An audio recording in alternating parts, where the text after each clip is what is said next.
Good evening, dear listeners. Welcome to this serene space, where we embark on a gentle journey through the echoes of history. As the world outside slows down and the night envelopes us in its calming embrace, I invite you to find a cozy nook, close your eyes, and let the soothing rhythm of our tale guide you into relaxation and tranquility. Tonight, we will explore a rather unique chapter from the annals of history, a chapter that, despite its seemingly mundane title, holds a wealth of intrigue and subtle beauty. We will delve into the story of Byzantine Imperial purple dye, a luxurious color that was more than just a shade, it was a symbol of power, prestige, and artistry. Together, we will uncover the fascinating processes behind the creation of this remarkable dye and the elaborate quality testing that accompanied it. As we drift into this enchanting narrative, you will hear about the meticulous methods used by artisans in Byzantium, the delicate balance of craftsmanship and scientific inquiry that defined their work. We will wander through the sun-drenched shores of Tyre, where the precious murex snail was harvested, its secret treasure transforming into the vibrant hue that adorned emperors and empresses alike. We will also touch upon the societal implications of this dye, exploring how its rarity shaped the Byzantine economy and influenced the fashion of the elite. In our exploration, we will meet the skilled dyers and their age-old techniques, from the initial extraction to the final test of quality that determined the worth of their labor. With each step, we will weave a tapestry of color, culture, and history that invites you to relax and reflect. As we prepare to dive deeper into this tale, I encourage you to let go of the day's stresses and allow your mind to drift. Picture the vibrant hues of purple, the gentle waves lapping at the shores of ancient cities, and the soft whispers of artisans at work. Allow the sounds of history to wash over you like a soothing tide, carrying you gently toward slumber. Now, as we transition into the heart of our story, let us open the door to the past and step into the world of Byzantine Imperial purple dye quality testing. Settle in, dear listeners, and let the soothing narrative envelop you like a warm blanket, guiding you to a place of peace and relaxation. The journey awaits, and I am delighted to have you with me. The history of Byzantine Imperial purple dye quality testing can be traced back to the early centuries of the Byzantine Empire, particularly during the reign of Emperor Justinian I, reigned 527 to 565 CE. The dye, derived from the murex snail, was highly prized and symbolized imperial authority. The earliest records indicate that the production of this dye took place in coastal cities such as Tyre and Sidon, which are located in present-day Lebanon. Archaeological evidence suggests that these regions were engaged in the extraction and processing of murex shells as early as the 7th century BCE. The significance of purple dye in the Byzantine Empire can be encapsulated within the intricate social and political fabric of the period. The color purple was reserved for the emperor and his close associates, a privilege enforced by strict laws. As documented in the Corpus Juris Civilis, an essential legal compilation commissioned by Justinian, the unauthorized use of purple was met with severe penalties, including death. This legal framework served to reinforce the dye's association with imperial status and, by extension, the rigorous standards that needed to be maintained in its production. Architecturally, the dyeing facilities in the Byzantine Empire were often located near the coast to facilitate the procurement of murex snails. These facilities typically featured large vats for boiling the snails and an array of containers for collecting the resultant dye. The buildings were often constructed from local limestone, featuring thick walls to withstand the heat generated during the dyeing process. The roofs, usually made of terracotta tiles, were sloped to allow for rainwater drainage, essential for maintaining the cleanliness of the dyeing operation.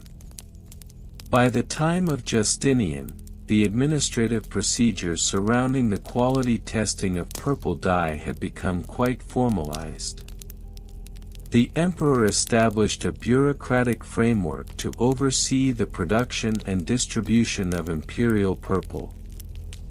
A cadre of officials, known as the logothetes, was responsible for the supervision of dyeing operations.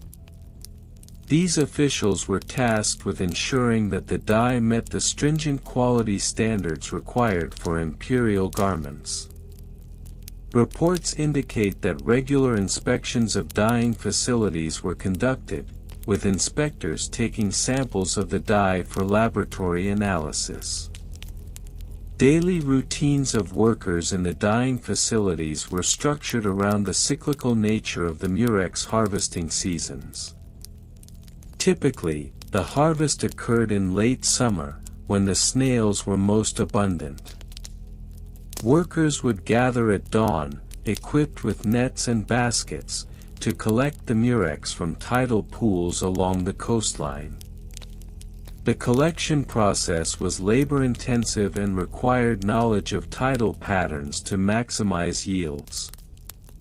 Once collected, the snails were transported back to the dyeing facility, where they were subjected to an initial cleaning process.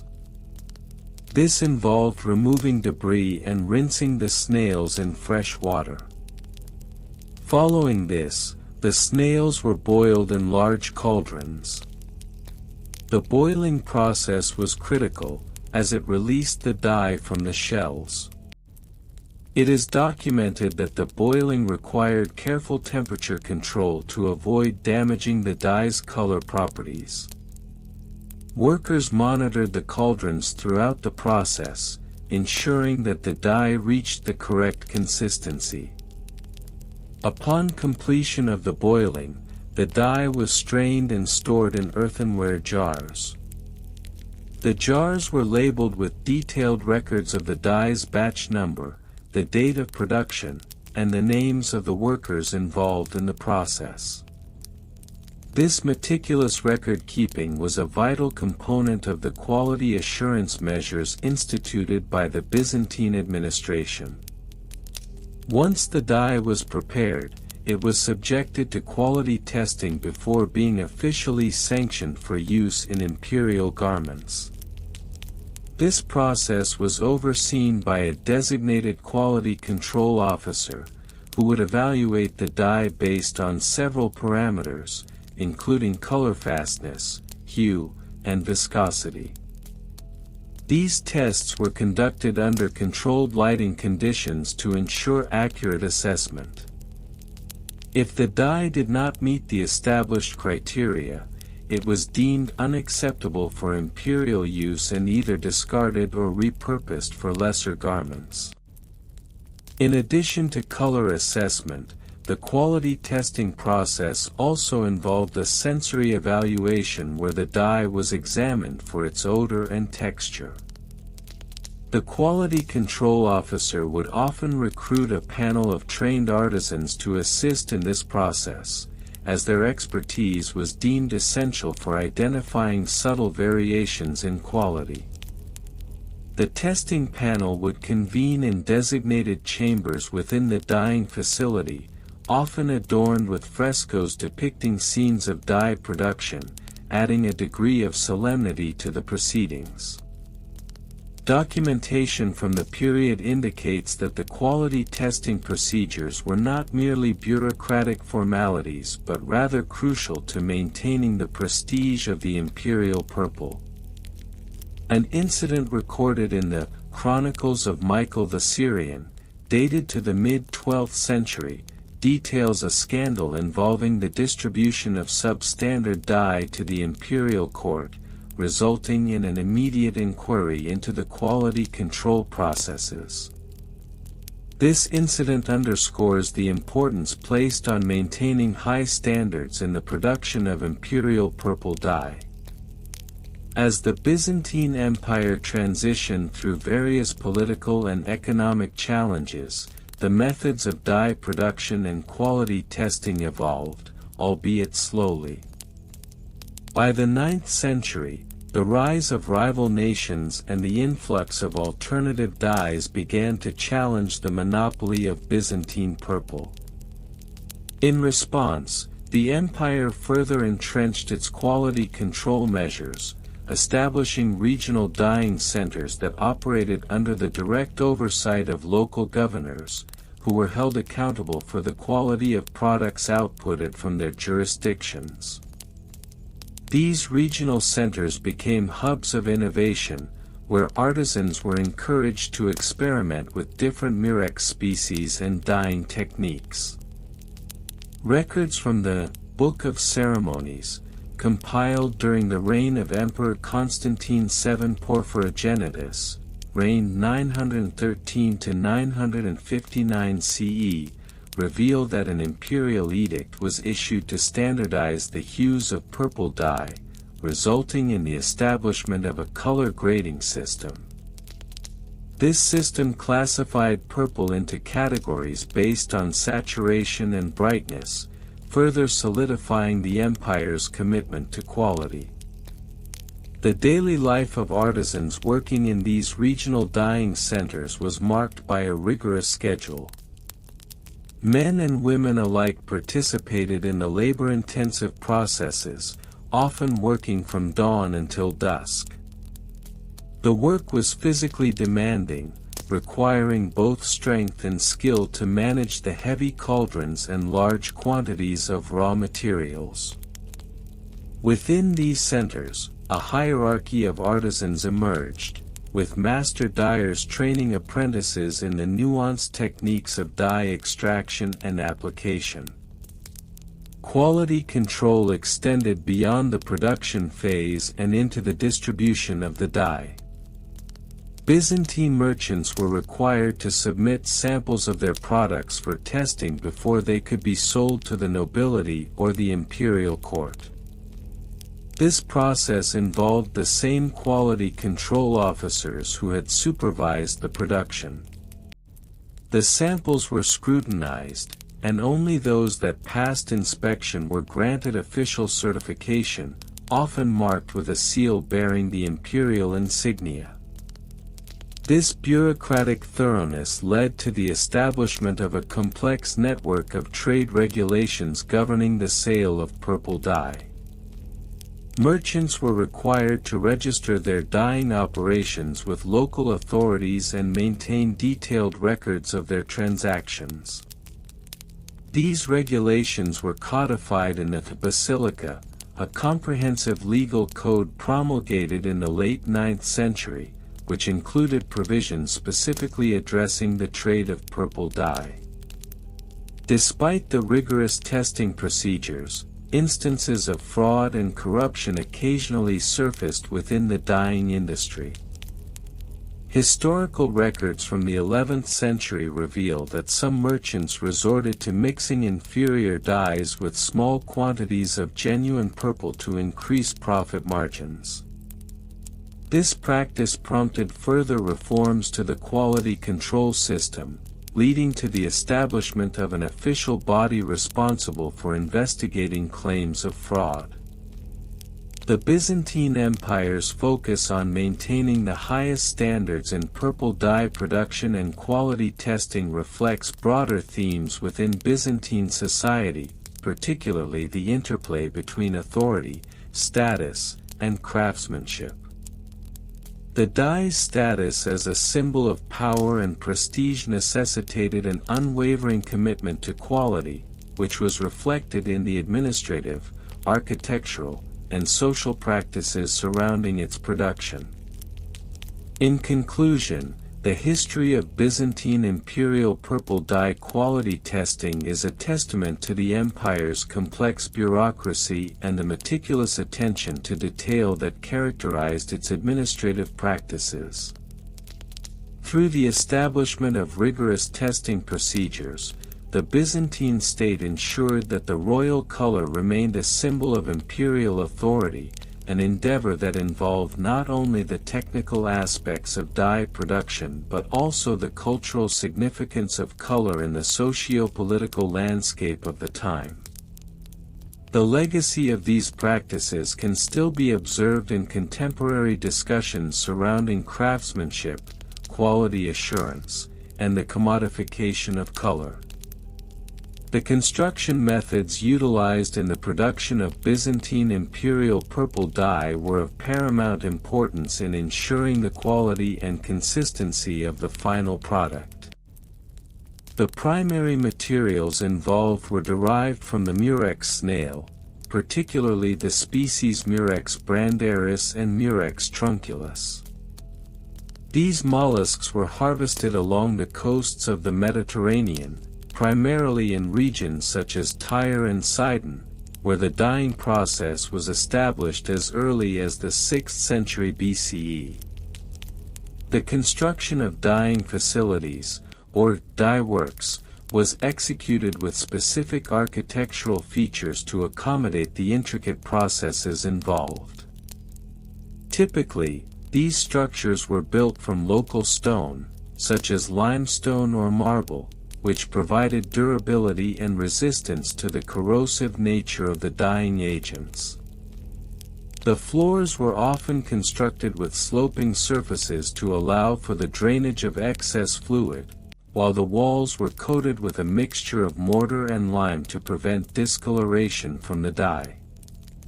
Within these facilities, the dyeing vats were constructed from a variety of materials, including terracotta and wooden barrels, carefully sealed to prevent leakage. The design of the vats was standardized to a depth of approximately 1.5 meters and a diameter of 2 meters, allowing adequate space for the mollusks and the dyeing process. The vats were typically situated in an area exposed to sunlight, as the ultraviolet rays contributed to the fixation of the dye. The maintenance procedures for these dye works were meticulously documented in various Byzantine texts, emphasizing the importance of cleanliness and regular upkeep. It was mandated that the dyeing vats be cleaned bi-weekly with a mixture of water and crushed sea salt, a practice intended to prevent contamination and ensure the purity of the dye. Additionally, the dye works were subject to inspections by appointed officials, who were tasked with ensuring compliance with the prescribed standards for both construction and maintenance. Financial records from the period reveal detailed accounts of the costs associated with the production of imperial purple dye. The average expenditure for the harvesting of murex snails was recorded to be approximately 50 solidi per season, which spanned from late spring to early autumn.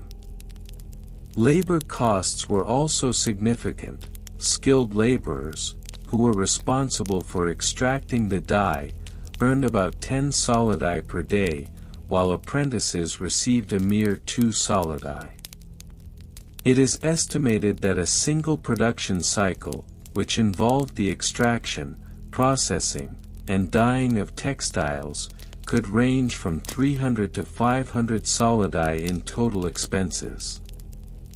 The financial documents further indicated that the sales price of dyed textiles varied considerably based on quality and richness of color. For instance, a tunic dyed with the highest quality imperial purple was sold for upwards of 300 solidi, while lesser shades, often referred to as faded purple, could be found in the market for around 150 solidi.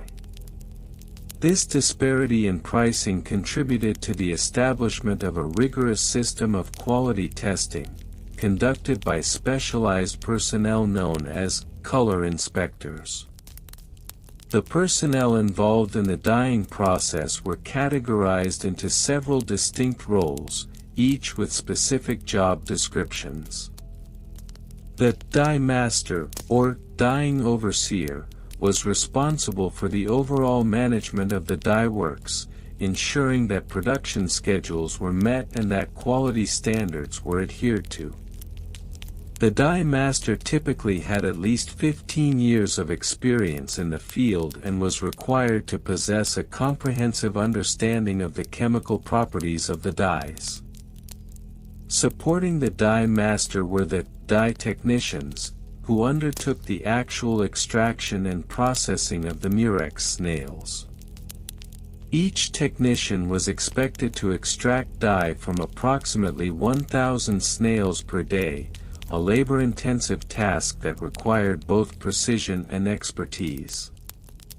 The role of the technician was critical, as the quality of the dye was directly influenced by the method of extraction, which involved carefully puncturing the glands of the snails to release the dye without damaging the organism. Additionally, quality assessors were employed to conduct evaluations of the dyed textiles. These assessors utilized a standardized color chart, which was developed in the 8th century CE, to compare the dyed fabric against established benchmarks. The color chart contained samples of various shades of purple, ranging from the lightest lavender to the deepest imperial purple, allowing for precise evaluations. Assessors were required to have a keen eye for color differentiation and a thorough understanding of the factors that could affect dye quality, including temperature, exposure to light, and the duration of dyeing. Technical specifications for the dyeing process were outlined in various treatises, which detailed the precise methodologies employed in the extraction and application of the dye. The extraction process typically began with the collection of the murex snails, which were placed in large containers filled with seawater for a period of 48 hours to purge them of any impurities. Following this, the snails were crushed, and the glandular organs were carefully removed and placed into dyeing vats. The vats were then filled with water and heated to a temperature of 60 degrees Celsius, a critical temperature that facilitated the release of the dye. To achieve the desired shade of purple, the textiles were immersed in a dye bath for a specific duration, which could range from 30 minutes to several hours, depending on the desired intensity of color. The dyed textiles were then rinsed in cold water and hung to dry in a shaded area to prevent fading. It was noted that textiles exposed to direct sunlight during the drying process exhibited significant alterations in color, often resulting in a less desirable hue.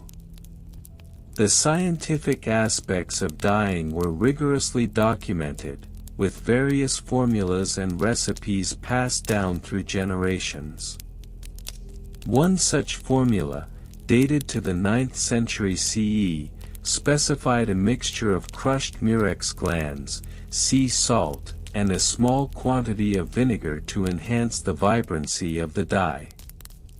The proportions were carefully measured, with a standard ratio of 1:5 for murex to salt, ensuring that the chemical reaction would yield the optimal shade of purple. Throughout the Byzantine Empire, the quality of dyed textiles was not only a matter of aesthetics but also served as a symbol of status and wealth. As such, the practices surrounding the production and testing of imperial purple dye were intertwined with the broader socio-political dynamics of the time. The meticulous attention to detail in the construction of dye works, the rigorous maintenance procedures, the careful financial management, and the specialized personnel involved all contributed to the enduring legacy of Byzantine craftsmanship in the realm of dye production. In conclusion, the Byzantine Imperial purple dye quality testing process reflects a complex interplay of technical expertise, economic considerations, and cultural significance.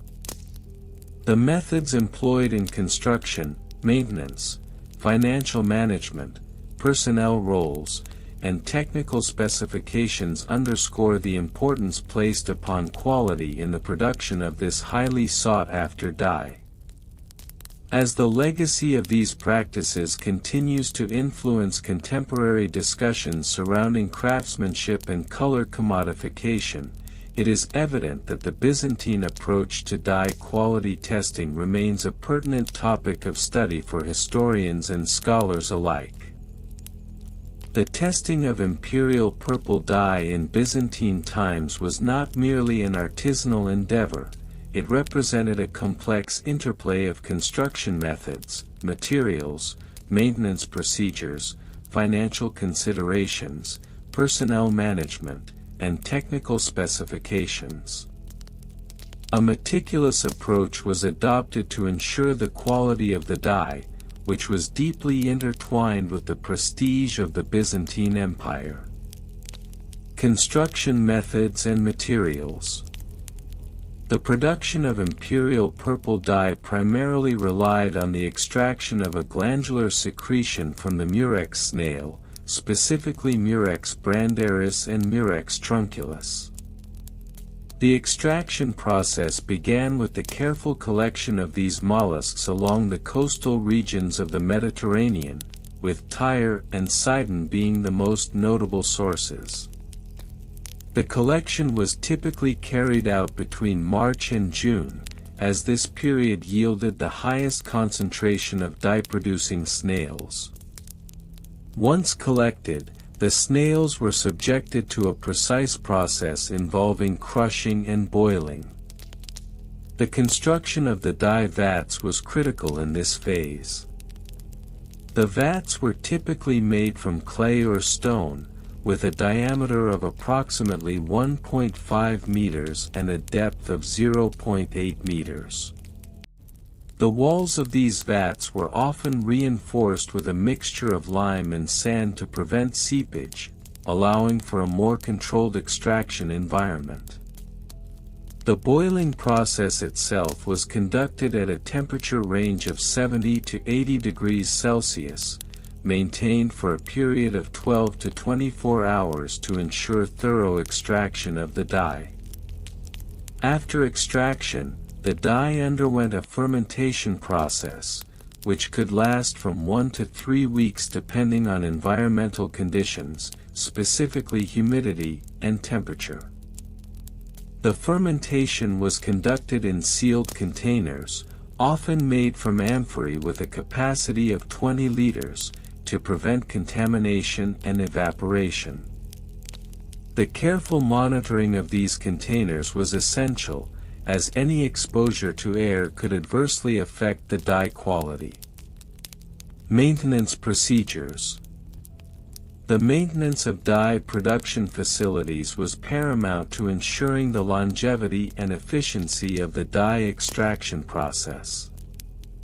Regular inspections of the dye vats and fermentation containers were documented meticulously in maintenance logs.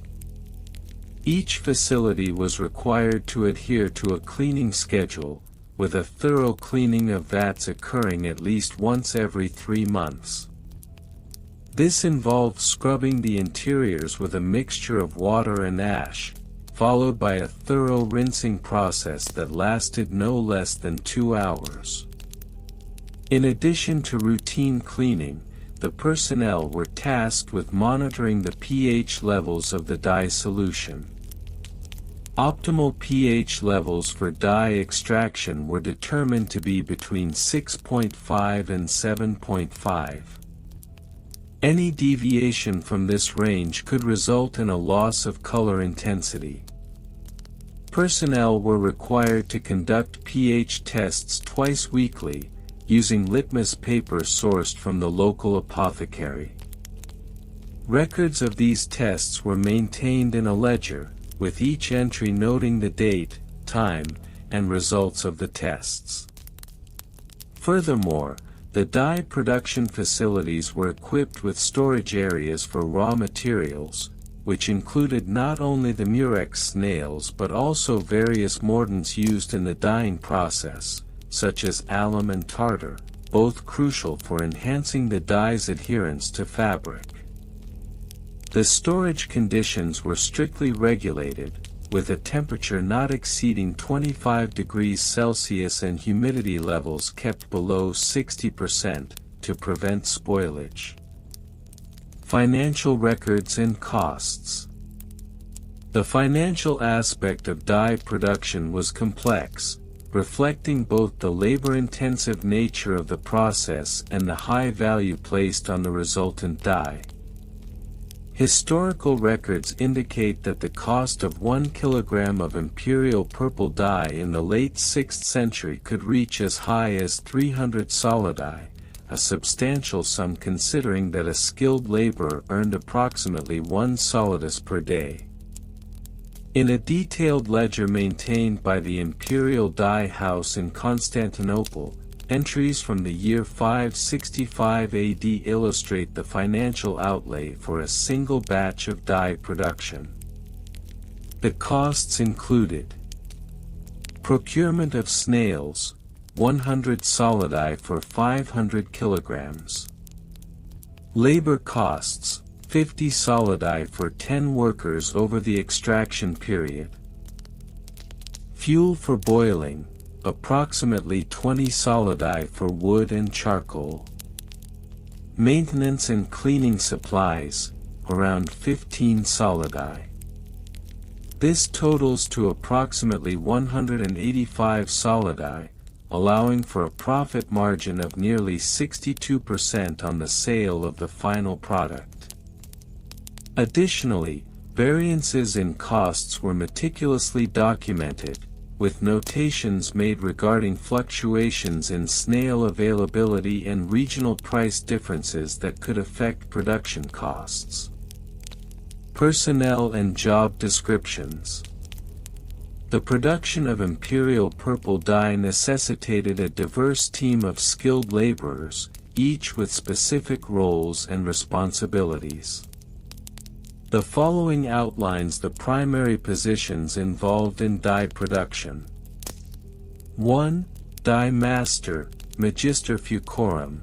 This individual, typically with a minimum of 15 years of experience, oversaw the entire dye production process. Responsibilities included supervising the extraction, monitoring the fermentation process, and ensuring quality control. The dye master was also responsible for record-keeping and financial management. 2. Extractor, Extractor Murex, tasked with the initial collection and preparation of the murex snails. Extractors worked in teams of 5 to ensure efficiency.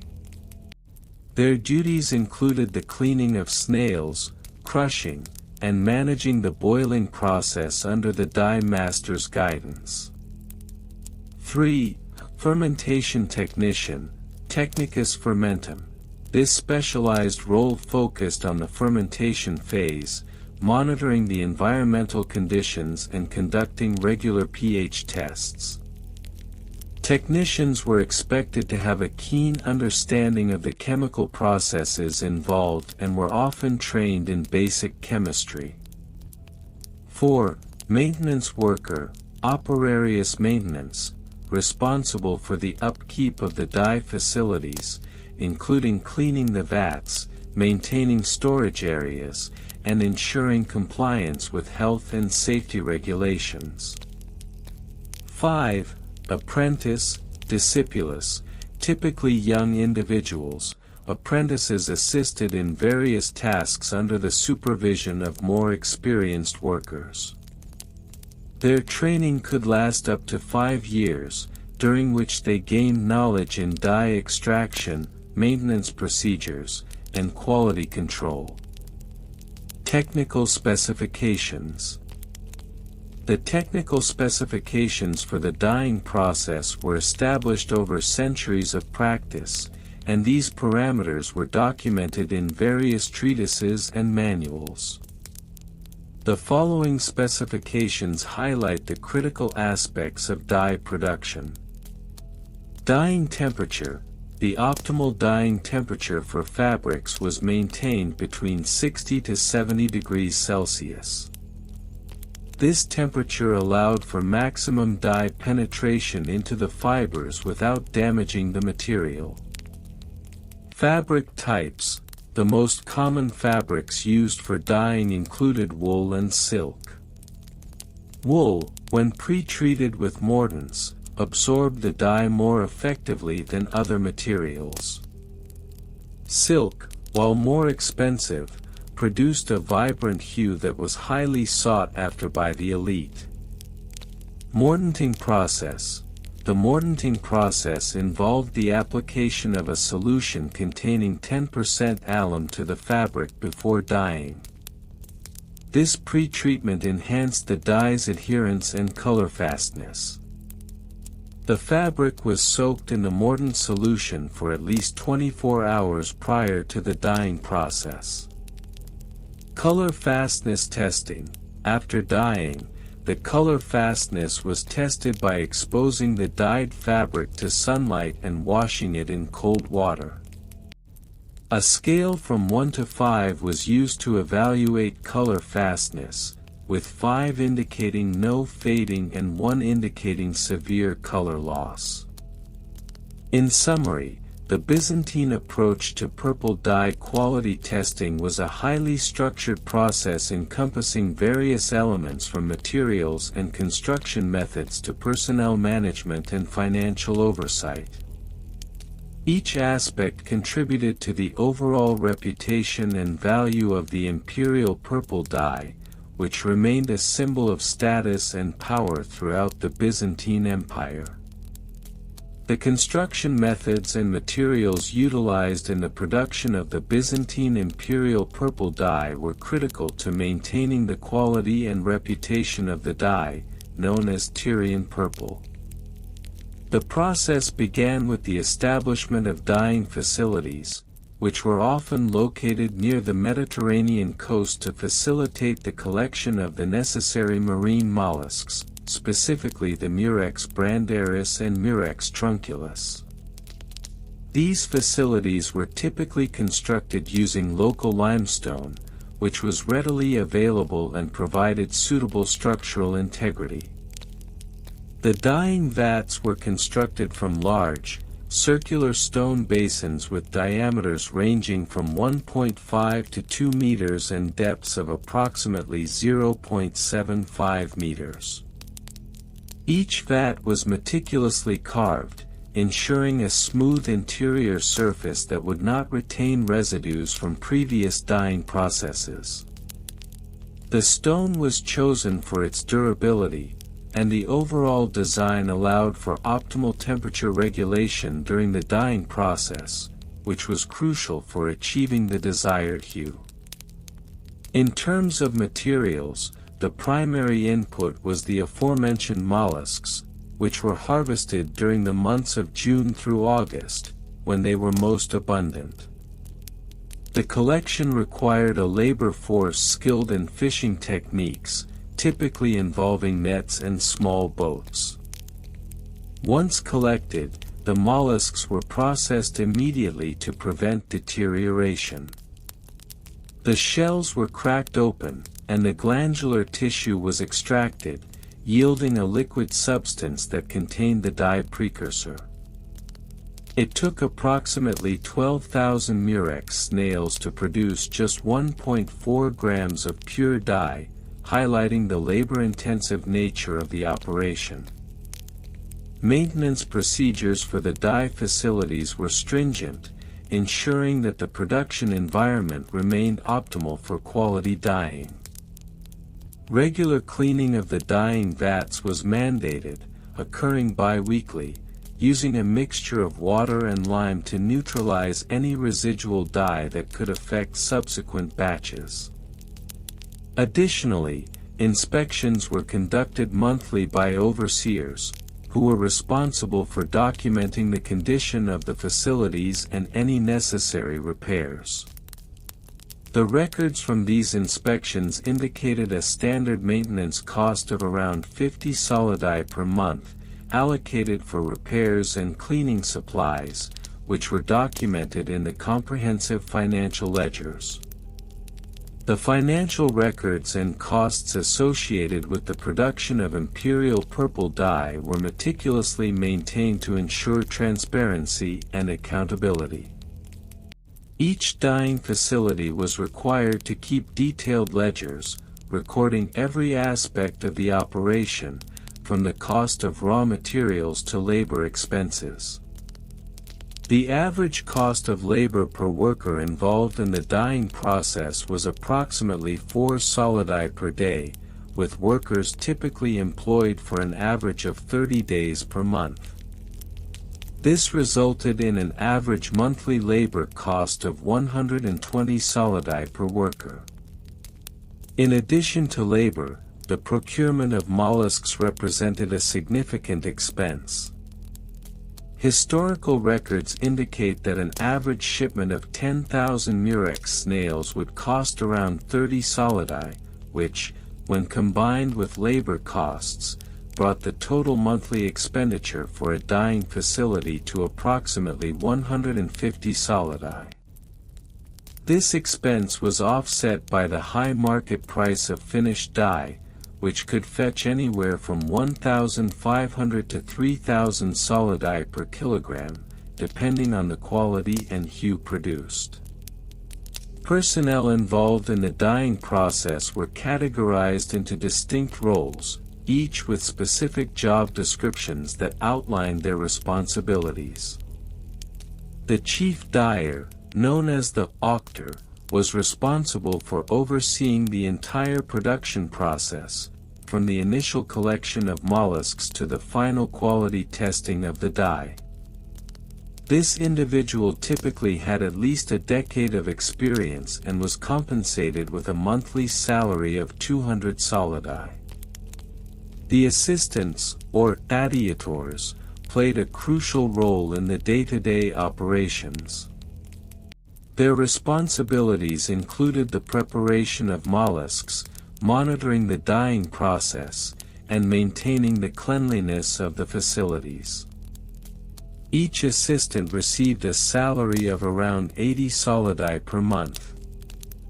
Laborers, or operarii, performed the most physically demanding tasks, such as collecting mollusks from the sea and transporting them to the dyeing facility. Their compensation was the lowest, averaging 60 solidi per month. It is noteworthy that women often participated in the labor force, particularly in the sorting and processing of mollusks, although their contributions were frequently undocumented in formal records. Technical specifications for the dyeing process were codified and adhered to rigorously to ensure consistency and quality. The dyeing process itself was divided into several stages, each with precise measurements and timings. The first stage involved soaking the extracted glandular tissue in seawater for a period of 24 hours, allowing the color to develop. The next stage entailed boiling the mixture at a temperature of approximately 80 degrees Celsius for 6 hours, with constant stirring to ensure even dye distribution. After boiling, the dye was separated from any solid residues and poured into the dyeing vats. The fabric to be dyed, typically made from high-quality wool, was then immersed in the dye bath. The immersion time varied depending on the desired shade, ranging from 30 minutes for a light lavender hue to 12 hours for a deep, rich purple. Following immersion, The fabric was rinsed in fresh water and then hung to dry in a shaded area to prevent the color from fading due to direct sunlight. The final quality testing of the dye was a critical step in the production process. Samples from each batch were taken and subjected to a series of evaluations, including visual inspection for hue consistency, a fastness test against washing, and an exposure test to sunlight. The hue was assessed using a standardized color chart, with a scale ranging from 1, poor, to 5, excellent. A rating of 4 or higher was deemed acceptable for imperial purposes.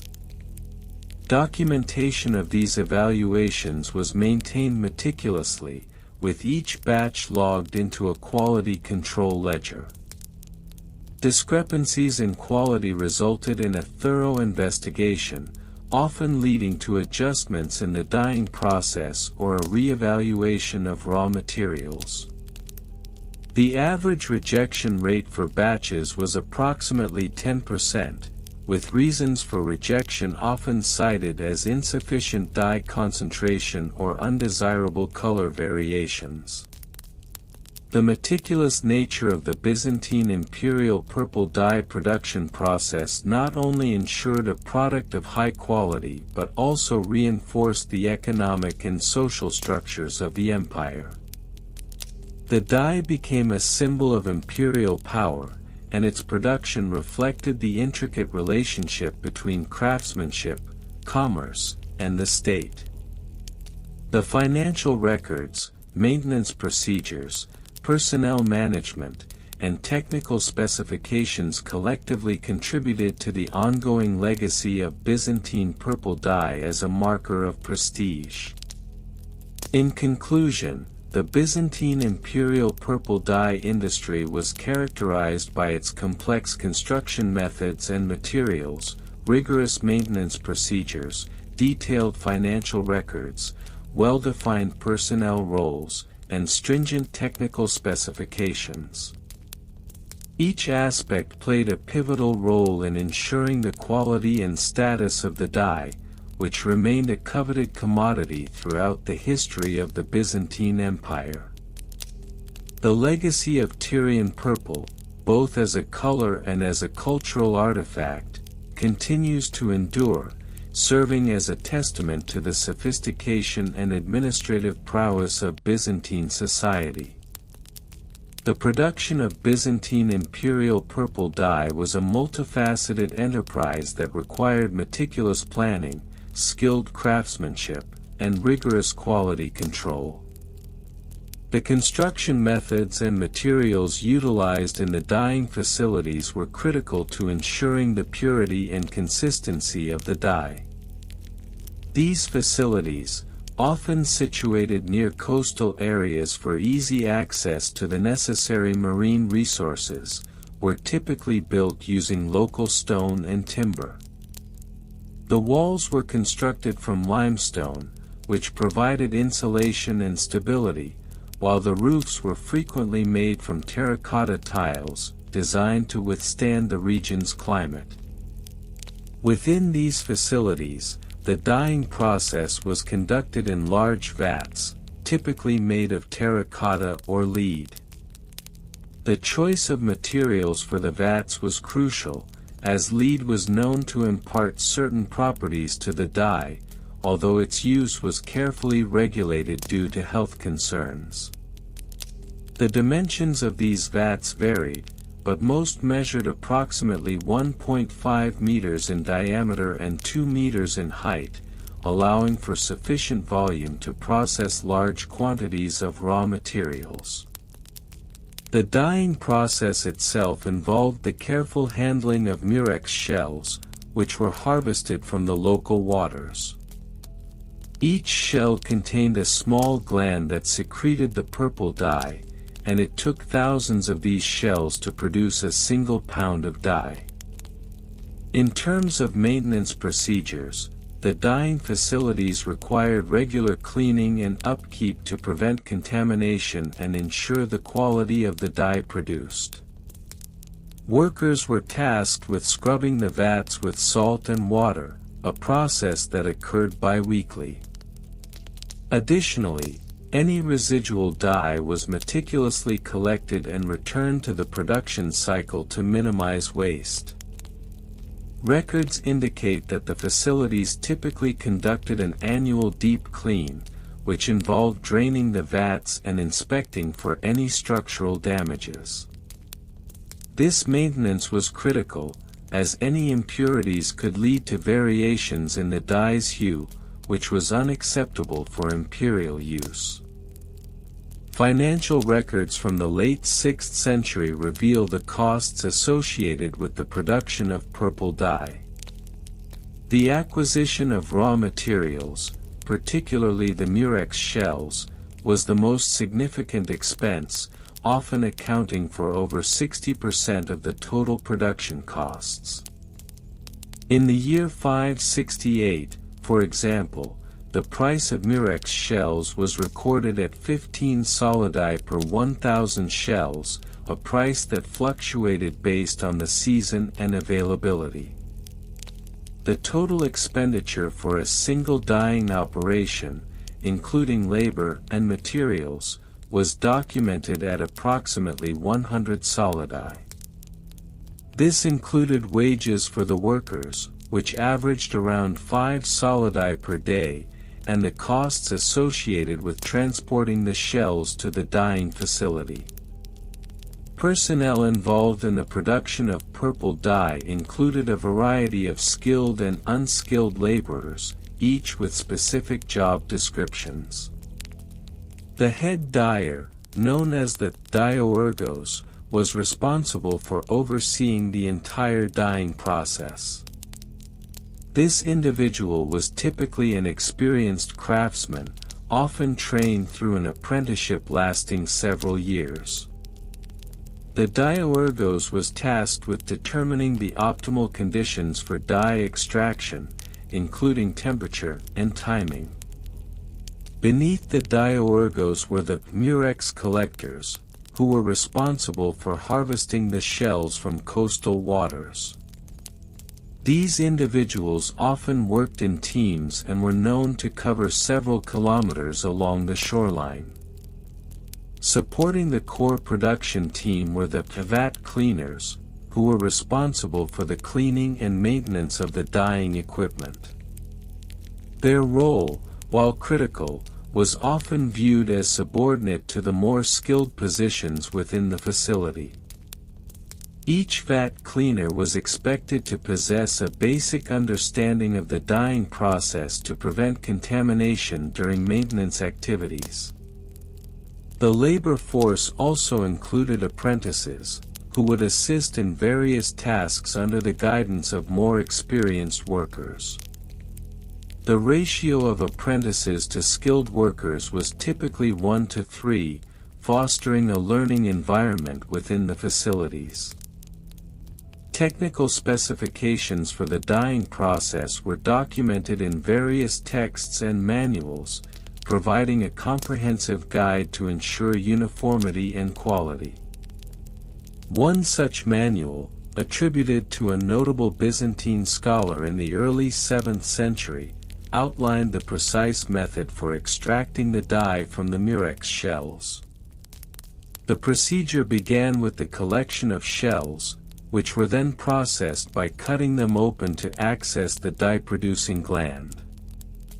This gland was then exposed to sunlight for several hours, allowing the chemical reactions necessary for dye production to occur. Once extracted, the dye was mixed with a solution of salt water to enhance its longevity and stability. The mixture was then heated to specific temperatures, generally around 60 to 70 degrees Celsius, ensuring adequate solubility. The exact duration of heating was critical, as overexposure could lead to a degradation of the dye quality. The final step in the technical specification involved the immersion of textiles into the dye solution. Fabrics were typically made from high-quality wool or silk, which were known to absorb the dye more effectively than other materials. The quality testing of the dye was an essential component of the production process. Samples were taken at various stages, and color consistency was assessed using a standardized color chart that detailed the desired shades of purple. This chart, maintained by the dyeergos, provided a reference for all workers involved in the dyeing process. It included measurements expressed in terms of the CIEL*A*B* color space, a system developed in the 19th century but retrospectively applied to contemporary assessments of historical dye quality. The Byzantine Imperial purple dye was not only valued for its color but also for its symbolic significance. The dye was often reserved for garments worn by emperors and high-ranking officials, reinforcing social hierarchies within the empire. As such, quality control was paramount, and any discrepancies in dye quality could lead to severe repercussions for the production team. Records indicate that in 590, a batch of dye was deemed unacceptable due to a failure to meet the established color specifications. The dyeergos responsible for this batch faced a thorough investigation, resulting in temporary suspension from duties. In addition to the internal quality assessments, external audits were conducted by imperial inspectors, who were tasked with ensuring compliance with the stringent standards set forth by the Byzantine government. These inspectors would arrive unannounced at dyeing facilities, examining production logs and conducting color tests on samples. The results of these inspections were meticulously recorded in official documents, which were later reviewed by higher authorities within the imperial administration. The economic impact of purple dye production on the Byzantine Empire cannot be overstated. The dye itself became a significant source of revenue, with the imperial government imposing taxes on its sale and distribution. In the year 600, the imperial treasury recorded an income of 1,200 solidi from purple dye sales alone, illustrating its economic significance. Additionally, the trade networks established for the distribution of purple dye reached far beyond the empire's borders, with records indicating exportation to regions as distant as Gaul and Persia. In conclusion, the production and quality testing of Byzantine imperial purple dye was a complex and highly regulated process that showcased the empire's administrative capabilities. From the construction of dyeing facilities to the detailed financial records and personnel involved, every aspect of this industry was meticulously documented and managed. The technical specifications and maintenance procedures were designed to ensure the highest quality output, providing a lasting legacy that not only represented wealth and power but also reflected the intricate socio-economic fabric of Byzantine society. The boring tale of Byzantine imperial purple dye quality testing, Part 6. Regional variations and comparisons. Within the expansive and multifaceted tapestry of the Byzantine Empire, the production of imperial purple dye, a hue so richly associated with royalty and nobility, exhibited significant regional variations that were contingent upon local resources, climate conditions, and the specific methodologies employed by dyers in different provinces. The primary source for the dye, derived from the mollusk Murex trunculus, was predominantly harvested along the coastal areas of the Mediterranean, particularly in regions such as Tyre and Sidon. These locations not only benefited from an abundance of the necessary marine life but also from established trade routes that facilitated the exchange of goods and ideas. Contrast this with the dyeing practices in the more remote provinces, such as those situated in the Anatolian hinterland, where the geographical constraints limited the availability of murex. Here, dyers attempted to synthesize a comparable hue using alternative organic materials, such as certain berries and plant roots. Such experiments, though innovative, often resulted in a palette that lacked the depth and vibrancy of the true imperial purple. This led to a noticeable disparity in color quality that was well documented in various treatises by contemporary scholars, such as the renowned naturalist Alien, who lamented the inferiority of provincial dyes in comparison to their coastal counterparts. In addition to these geographical distinctions, the regional variations in dye quality were often exacerbated by local customs regarding dyeing techniques.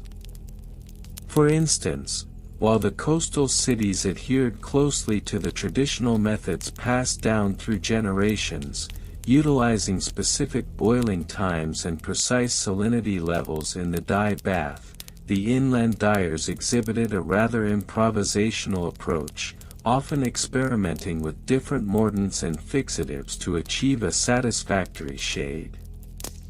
This divergence in practices not only shaped the resultant hues but also influenced the cultural perceptions of dye quality and the social status of local dyers. Evolution over different time periods. The evolution of purple dye production and quality testing in the Byzantine Empire can be divided into several distinct epochs, each characterized by shifts in technological advancements, trade relations, and socio-political developments. During the early Byzantine period, particularly in the 4th and 5th centuries CE, the production of imperial purple was largely a monopolistic enterprise, with a few prominent families in cities like Tyre controlling the majority of the dyeing operations. The dye was primarily reserved for the garments of emperors and high-ranking officials, leading to stringent regulations regarding its production and distribution. As the empire expanded and contracted, particularly during the turbulent 7th and 8th centuries, the demand for purple dye fluctuated dramatically.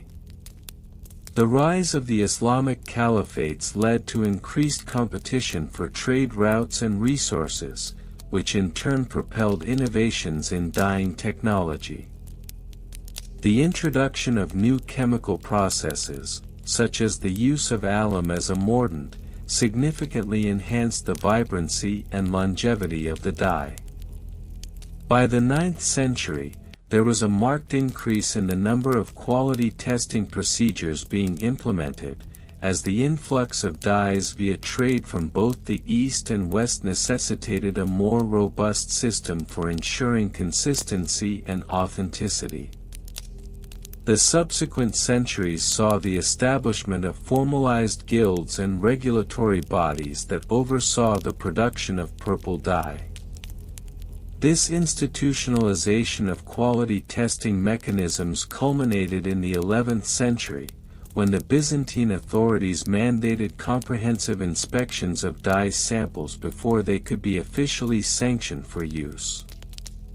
This era was characterized by an increased emphasis on documentation and record-keeping, as the bureaucratic machinery of the empire sought to maintain the integrity of its most coveted product. Bureaucratic regulations and laws. The Byzantine Empire's legal framework surrounding the production and quality testing of purple dye was complex and multifaceted, reflecting the high stakes associated with this esteemed commodity. The Codex Justinianus codified several laws aimed at regulating the dyeing industry, particularly in relation to the production methods employed and the qualifications of those engaged in the craft. Articles pertaining to the dyeing of textiles specified acceptable practices and outlined penalties for violations, including hefty fines and potential imprisonment for those who attempted to circumvent regulations. One notable law mandated that any dye produced for imperial use must pass through a series of rigorous testing phases. This included an initial visual assessment to evaluate color consistency, followed by a tactile examination to gauge the dye's adherence to fabric. Inspectors, often appointed from the ranks of the guilds, employed a standardized color chart, which was meticulously documented in official records. The purpose of this chart was to ensure that only the most vibrant and stable shades of purple were approved for consumption. Moreover, the laws extended to the trade of raw materials. Restrictions were imposed on the harvesting of murex to prevent overexploitation of the species, which was crucial to maintaining a sustainable supply chain. Certain coastal areas were designated as protected zones, where harvesting was only permitted during specified times of the year. These regulations not only served ecological purposes but also aimed to preserve the cultural legacy of Byzantine dye production. Supply chain and logistics. The supply chain for imperial purple dye was a remarkably intricate system, encompassing the harvesting of raw materials, transportation, and the actual dyeing process. This complex web was designed to ensure that the most potent and vibrant dye reached the imperial workshops in a timely manner. The logistics of transporting murex from coastal cities to the bustling markets of Constantinople involved a multitude of actors, from fishermen to merchants, and was subject to various external influences such as seasonal weather patterns and geopolitical tensions. Typically, the harvesting of murex occurred during the summer months when the mollusks were most abundant. Fishermen would gather the mollusks in large quantities, often employing small boats that navigated the rocky shores of the Levant. Transporting these delicate creatures to dyeing workshops required careful handling, as the viability of the dye extraction process depended heavily on the freshness of the mollusks. Once collected, the mollusks would be transported via a network of caravans and ships, with careful attention paid to minimizing delays. The logistics of dye production were further complicated by the need for specialized equipment and facilities. Dyeing workshops often featured large, communal dye vats made of stone or terracotta, which were designed to accommodate the volumetric needs of the operation. The process of extracting the dye was labor-intensive, involving multiple stages of boiling, straining, and fermenting the mollusks. This required not only skilled labor but also a continuous supply of firewood or other heating materials to maintain the necessary temperatures. To streamline operations, guilds established contracts with local suppliers for both raw materials and labor, thereby creating an interconnected network of producers and distributors. This intricate supply chain was essential in maintaining the high standards of quality expected of imperial purple dye, and it underscored the economic significance of the dyeing industry within the broader Byzantine economy. Record-keeping methods. The meticulous record-keeping practices employed by Byzantine dyers and officials were integral to ensuring the consistency and quality of imperial purple dye. The processes of documentation ranged from the informal notes kept by individual dyers to the formalized ledgers maintained by guilds and government officials. These records served several purposes, including tracking the sources of raw materials, documenting quality inspections, and maintaining inventories of finished products. At the workshop level, dyers utilized simple accounting methods to log the quantities of murex harvested and the resultant dye produced. Such records often included detailed notes concerning the conditions under which the dye was made, including variables such as water temperature, salinity, and the duration of boiling. These accounts were critical for assessing the quality of the dye produced over time and for identifying any discrepancies in the expected outcomes. On a broader scale, the guilds played a pivotal role in maintaining comprehensive records of dye production across their respective jurisdictions. Each guild would maintain a central ledger that documented all quality inspections, including the results of color tests and any subsequent approvals or rejections.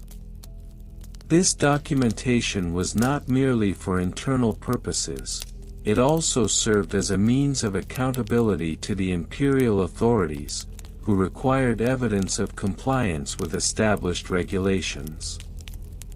In addition to numerical records, the Byzantine dye industry also relied heavily on visual documentation. Color swatches were often affixed to ledgers alongside descriptions of the dyeing processes used, creating a repository of knowledge that could be referenced by future generations of dyers. This emphasis on documentation not only facilitated quality control but also contributed to the preservation of dyeing techniques, ensuring that the rich traditions of Byzantine dye production were passed down through the ages. Conclusion. In summation, the history of Byzantine imperial purple dye quality testing is a testament to the complexity and richness of a seemingly mundane subject.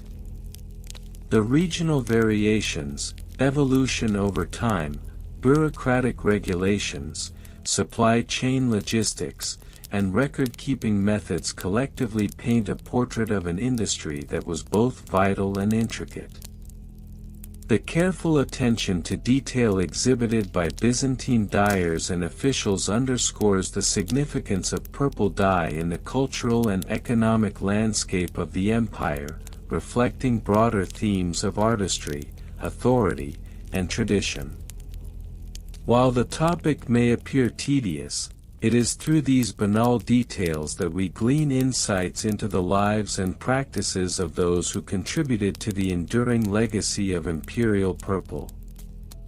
The boring tale of Byzantine imperial purple dye quality testing continued. ### regional variations and comparisons.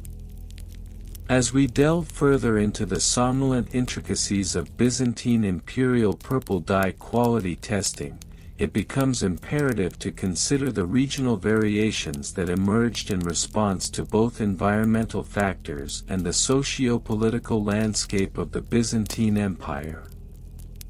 The regions renowned for producing this coveted dye were not limited to the coastal areas of the Levant, particularly Tyre and Sidon, but also included various Mediterranean enclaves such as the Aegean Islands and the southern coast of Anatolia.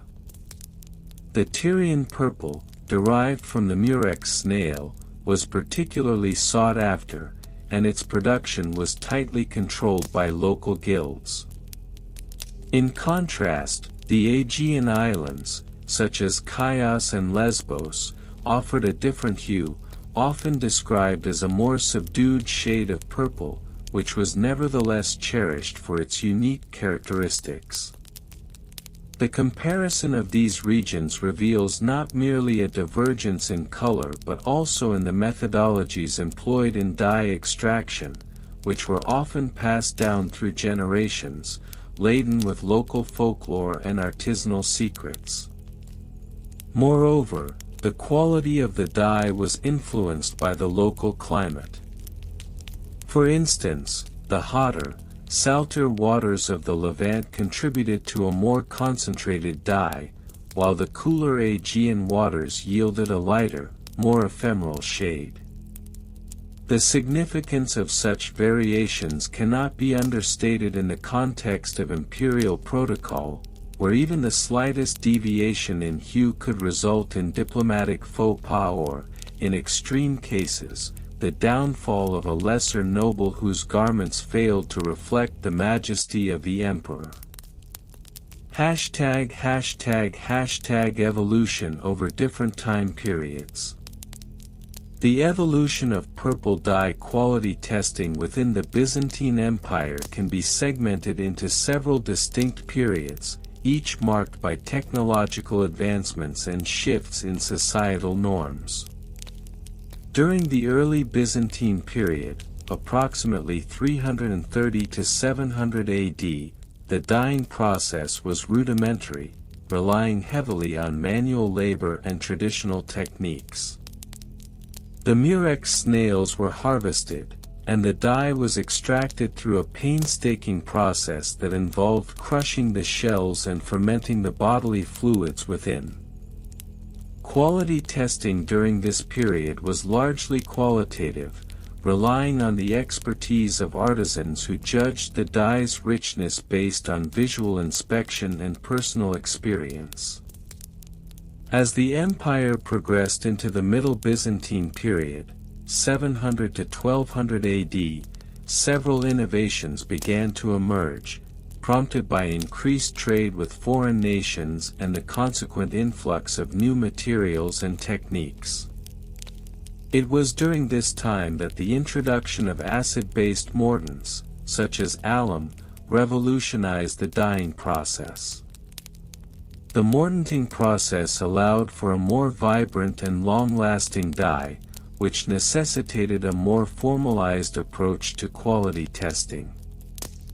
Bureaucratic regulations began to emerge, mandating standardized testing procedures, which included the establishment of color charts and the use of sample fabrics to benchmark dye quality. The late Byzantine period, 1200 to 1453 AD, witnessed further refinements in dye quality testing, largely as a result of the flourishing of guilds and the codification of trade practices.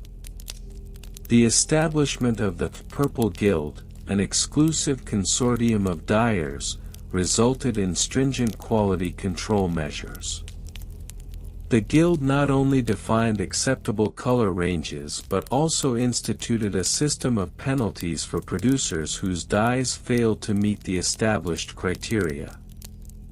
The evolution of these practices highlights a transition from artisanal craft to regulated industry, underscoring the increasing importance of imperial purple dye as a symbol of power and prestige. Bureaucratic regulations and laws. The Byzantine Empire was characterized by a complex tapestry of bureaucratic regulations, and the production of imperial purple dye was no exception. The establishment of laws governing dye quality testing was necessitated not only by the economic value of the dye but also by its social significance as a marker of status. One of the earliest pieces of legislation concerning dye quality can be traced back to Emperor Justinian I in the 6th century. His edicts outlined specific requirements for the quality of purple dye, including minimum standards for color saturation and fastness to light and washing. As time progressed, these regulations became increasingly intricate.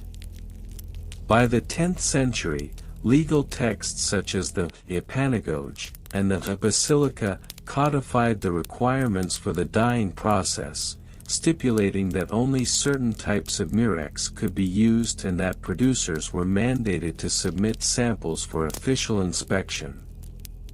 The role of inspectors, known as symbologoi, was vital in this process.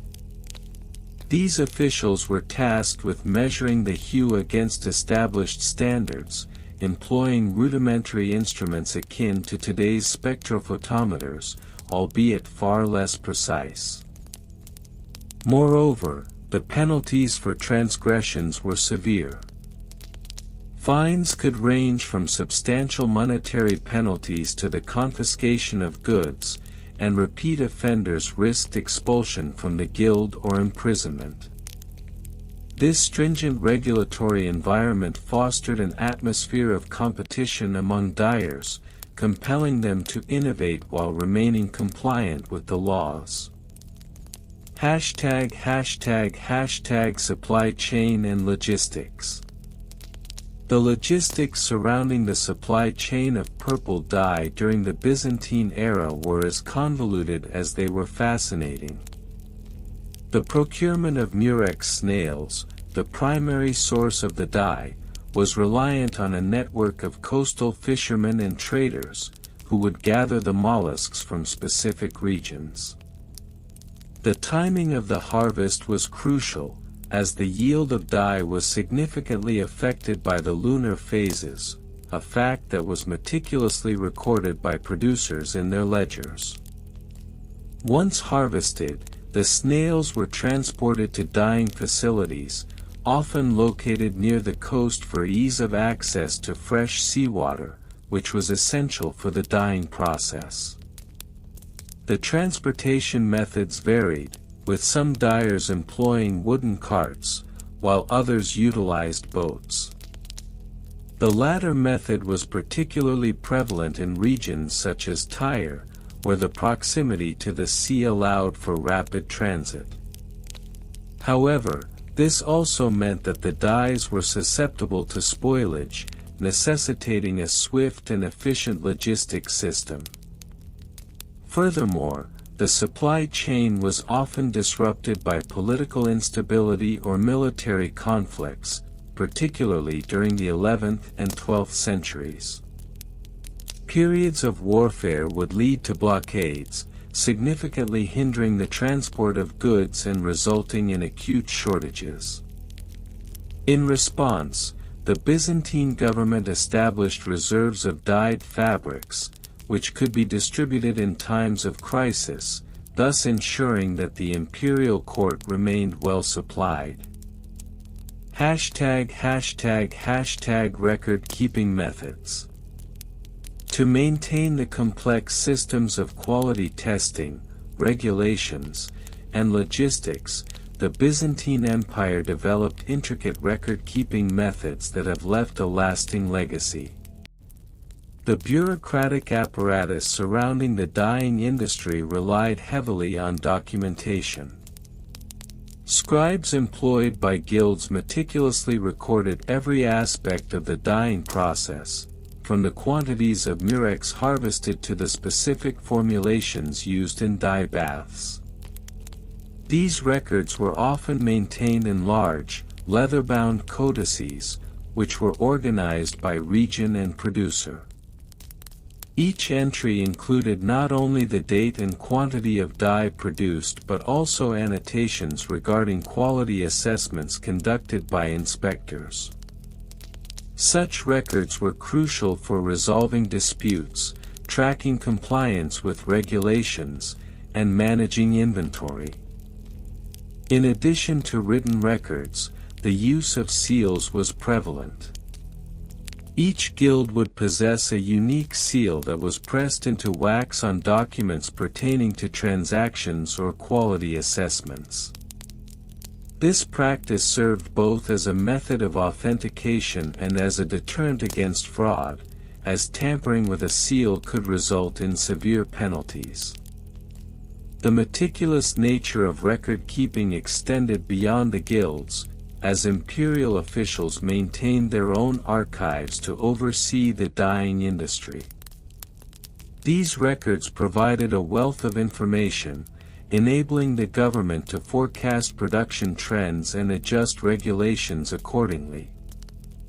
The bureaucratic emphasis on documentation ensured that the imperial purple dye remained not only a symbol of luxury but also a well-regulated commodity, reflective of the Byzantine Empire's complex administrative capabilities. Conclusion. In summary, the history of Byzantine imperial purple dye quality testing is a rich tapestry woven with threads of regional variations, bureaucratic regulations, supply chain logistics, and meticulous record-keeping.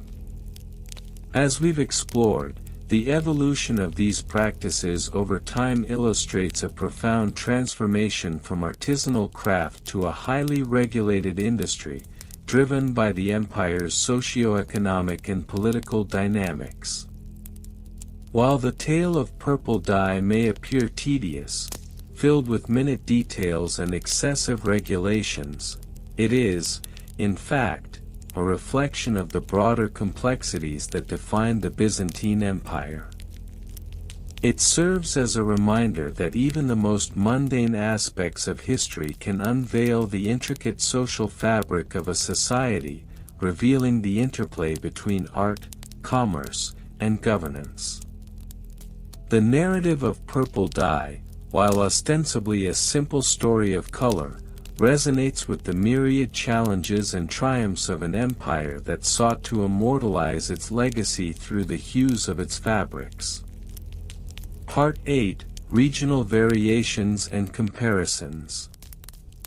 The Byzantine Empire, stretching from the Greek peninsula to parts of Asia Minor, and even into the northern African territories, presented a plethora of regional variations in the production and quality testing of imperial purple dye. This dye, derived primarily from the murex shellfish, was as much a symbol of status as it was a commodity. However, the environmental conditions, local practices, and even the socio-political climates of these regions influenced the dye's production methods and its perceived quality. For instance, the coastal regions of Phoenicia, particularly the city of Tyre, were renowned for their superior dyeing techniques, which were meticulously preserved through generations. The Tyrian purple, extracted from the murex trunculus, was distinguished by its deep, vibrant hue, which some accounts suggest was so intense that it was said to be capable of blinding the eye. In contrast, the dye produced in the Aegean Islands, although still valuable, tended to have a paler shade and was less saturated. This was largely due to the different species of shellfish available in these waters and the varying methods of extraction and dyeing employed by local artisans. The differences in dye quality also sparked a form of regional pride that sometimes escalated into competitive rivalries. The cities of Antioch and Alexandria, both significant centers of commerce and culture, often boasted about their dyeing capabilities. Alexandria, with its complex trade routes and access to a greater variety of murex species, was able to produce a more diverse palette of purples, from the pale lavender to the deep violet. Meanwhile, Antioch, with its own unique methods of dyeing using local plants in conjunction with mollusk extracts, sought to carve out its niche in the imperial purple market.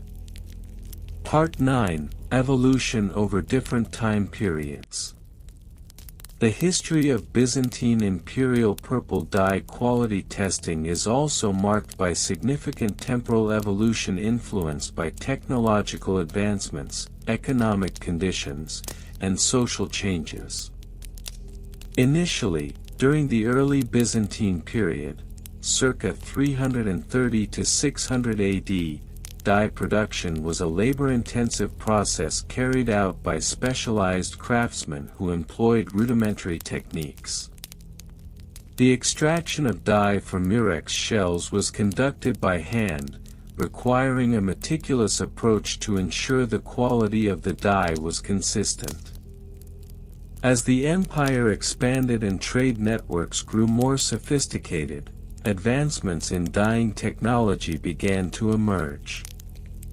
By the time of the Macedonian Renaissance, circa 867–1056 AD, the introduction of more complex chemical processes, such as the use of mordants, substances used to fix dyes onto fabrics, allowed for a broader range of colors and greater color fastness. The knowledge of these processes, however, was closely guarded, often resulting in a form of intellectual property that was passed down through secretive guilds of dyers. By the late Byzantine period, circa 1261 to 1453 AD, the decline of the empire was reflected in the dye industry. Economic instability and the loss of trade routes due to the rise of the Ottoman Empire meant that access to quality murex shellfish became more limited. Consequently, the quality of imperial purple dye suffered, leading to a resurgence of interest in synthetic dyes, which, while not comparable in quality, offered a more accessible alternative.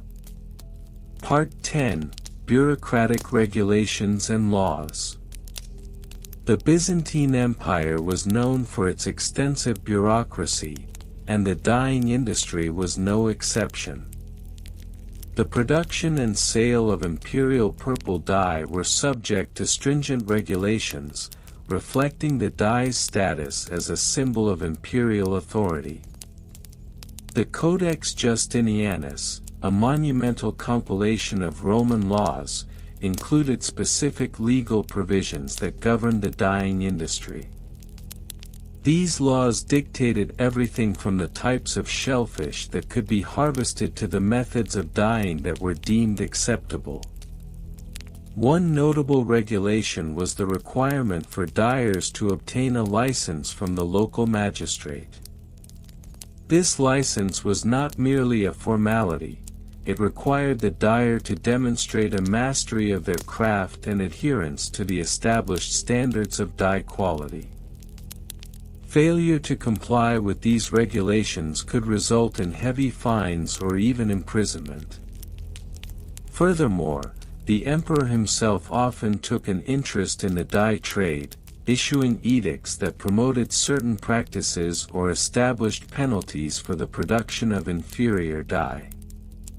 In addition to licensing, the bureaucratic structure also mandated regular inspections of dyeing operations.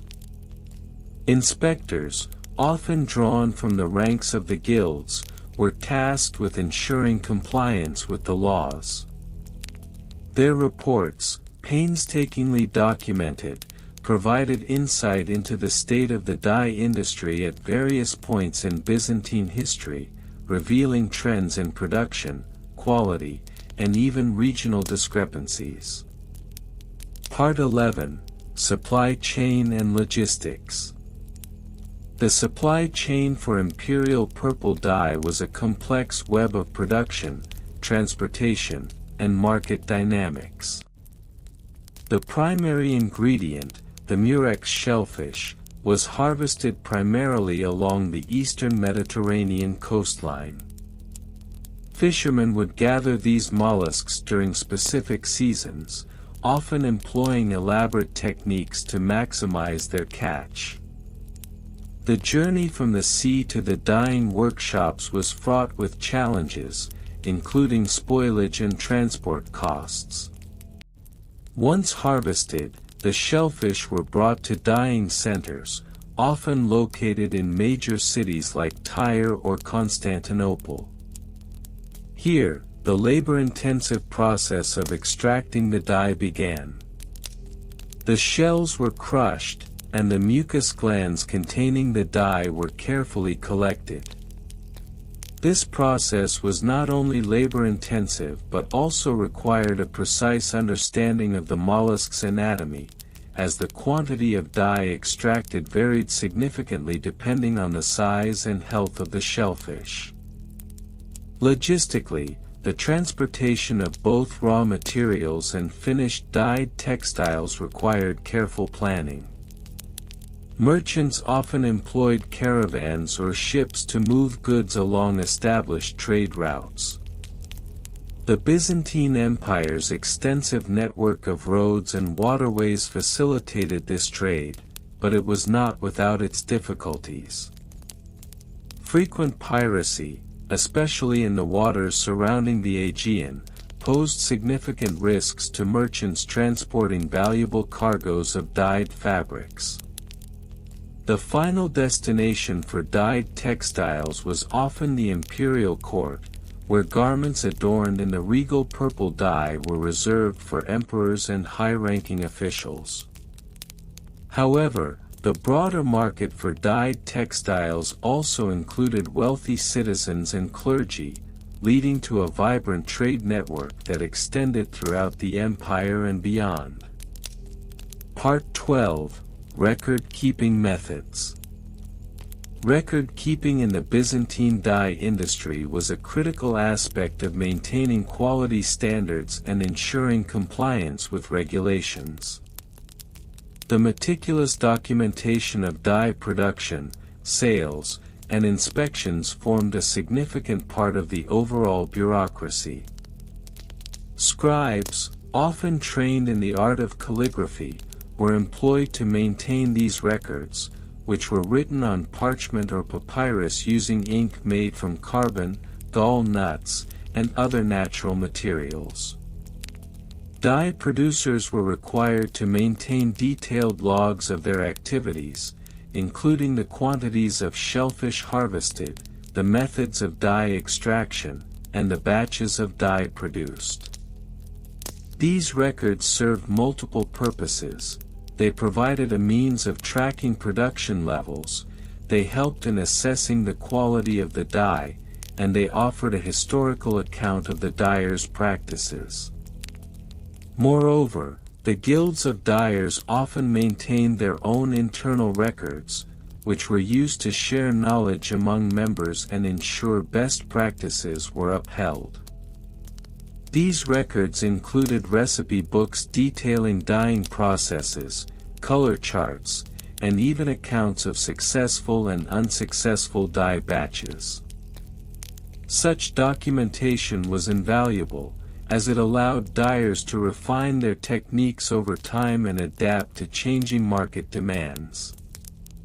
In summary, the history of Byzantine imperial purple dye quality testing is an intricate tapestry woven from regional variations, technological evolutions, bureaucratic regulations, logistical challenges, and diligent record-keeping. Each aspect, while seemingly mundane in isolation, contributes to a broader understanding of the significance of imperial purple dye within the Byzantine Empire and its enduring legacy as a symbol of power and prestige. The study of Byzantine imperial purple dye quality testing, which has captivated historians and scholars alike, reveals not only the complexity of the dye itself but also the multifaceted socio-economic, cultural, and bureaucratic framework surrounding its production and regulation. The present discourse aims to expand upon the already established narrative by delving into regional variations and comparisons, the evolution of dye quality testing over time, the bureaucratic regulations and laws that shape the industry, the intricacies of the supply chain and logistics, and the meticulous record-keeping methods employed throughout the Byzantine Empire. Regional variations and comparisons. Throughout the expansive territories of the Byzantine Empire, the production of imperial purple dye was neither uniform nor singular in its practices. Different regions developed their own methods, which were often influenced by local environmental conditions, available resources, and traditional craftsmanship. For instance, The coastal cities of Tyre and Sidon in modern-day Lebanon were historically renowned for their high-quality purple dye, derived from the murex shellfish. It is essential to note that the abundance of murex in these areas allowed for a more consistent and potent extraction of the dye, making it the preferred source for imperial garments. Conversely, regions farther from the Mediterranean, such as the Balkans and parts of Asia Minor, saw a reliance on alternative sources, such as various plant-based dyes.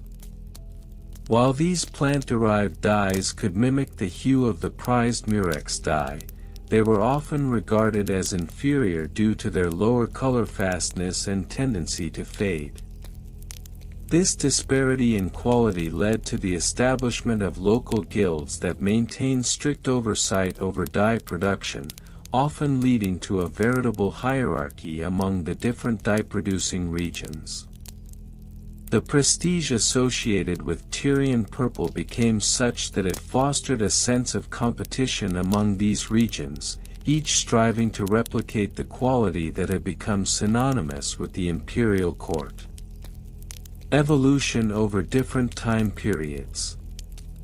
The practice of quality testing for purple dye underwent significant transformations from the early Byzantine period through to the latter stages of the empire.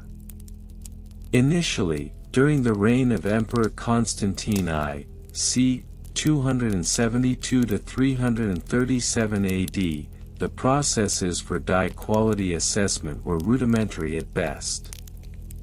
The primary focus was on the hue itself, which was judged visually. However, as the empire expanded and the demand for imperial purple increased, the need for standardized testing protocols became apparent. By the 6th century, under the reign of Emperor Justinian I, c. 482 to 565 AD, the Byzantine administration began to implement more sophisticated methodologies for dye quality assessment. This included the introduction of color grading charts, which categorized shades of purple from the deepest, richest tones to lighter, less desirable hues. Moreover, the advent of more advanced chemical analyses allowed for a deeper understanding of the dye's properties, including its resistance to fading and the impact of various mordants used during the dyeing process. As the Middle Ages progressed into the 12th and 13th centuries, the Byzantine Empire faced increasing competition from emerging European textile centers, which began to develop their own dyeing techniques and industries.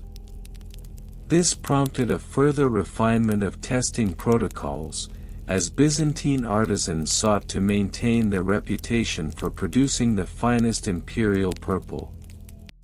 Innovations such as the use of ultraviolet light to assess dye stability and the introduction of moisture content testing became standard practices, illustrating the ongoing evolution of quality assurance in the dye industry. Bureaucratic regulations and laws. The importance of imperial purple dye in the Byzantine economic and social landscape necessitated a comprehensive bureaucratic framework to regulate its production and distribution. The legal codifications surrounding purple dye were not merely a reflection of its monetary value but also of its status as a symbol of imperial authority. The Codex Justinianus, part of Justinian I's Corpus Juris Civilis, contains several edicts regarding the production of purple dye, stipulating the specific methods that were permitted and the penalties for producing inferior quality. One notable regulation was the prohibition against unauthorized individuals wearing garments dyed in imperial purple. This law served to protect the exclusivity of the color, ensuring that only members of the imperial family and certain high-ranking officials could don such attire.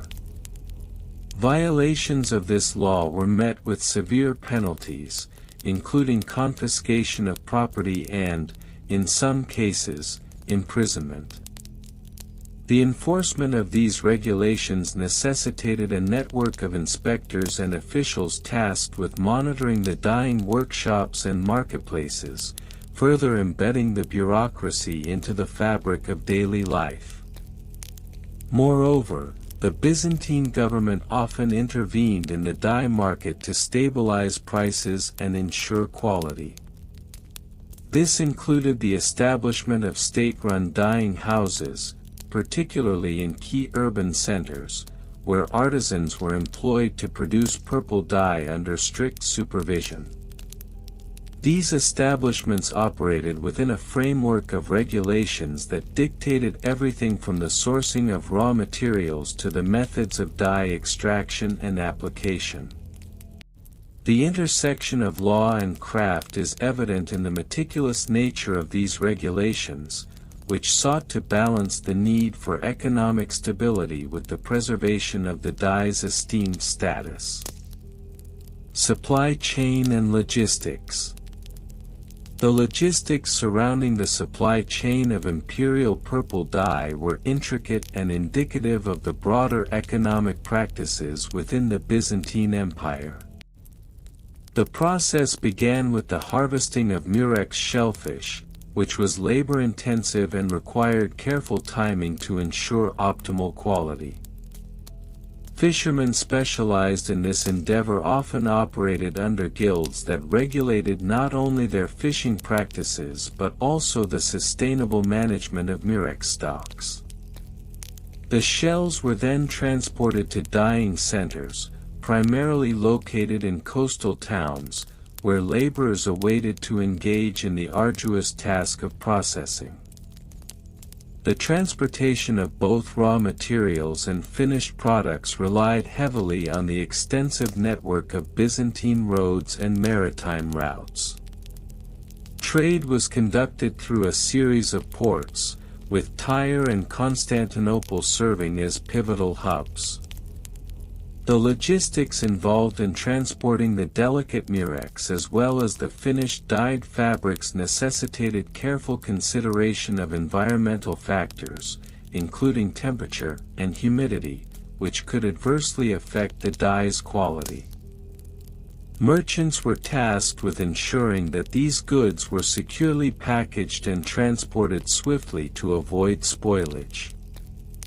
Furthermore, the Byzantine Empire's strategic military and political positioning facilitated trade with neighboring regions, allowing for the importation of complementary materials necessary for dye production.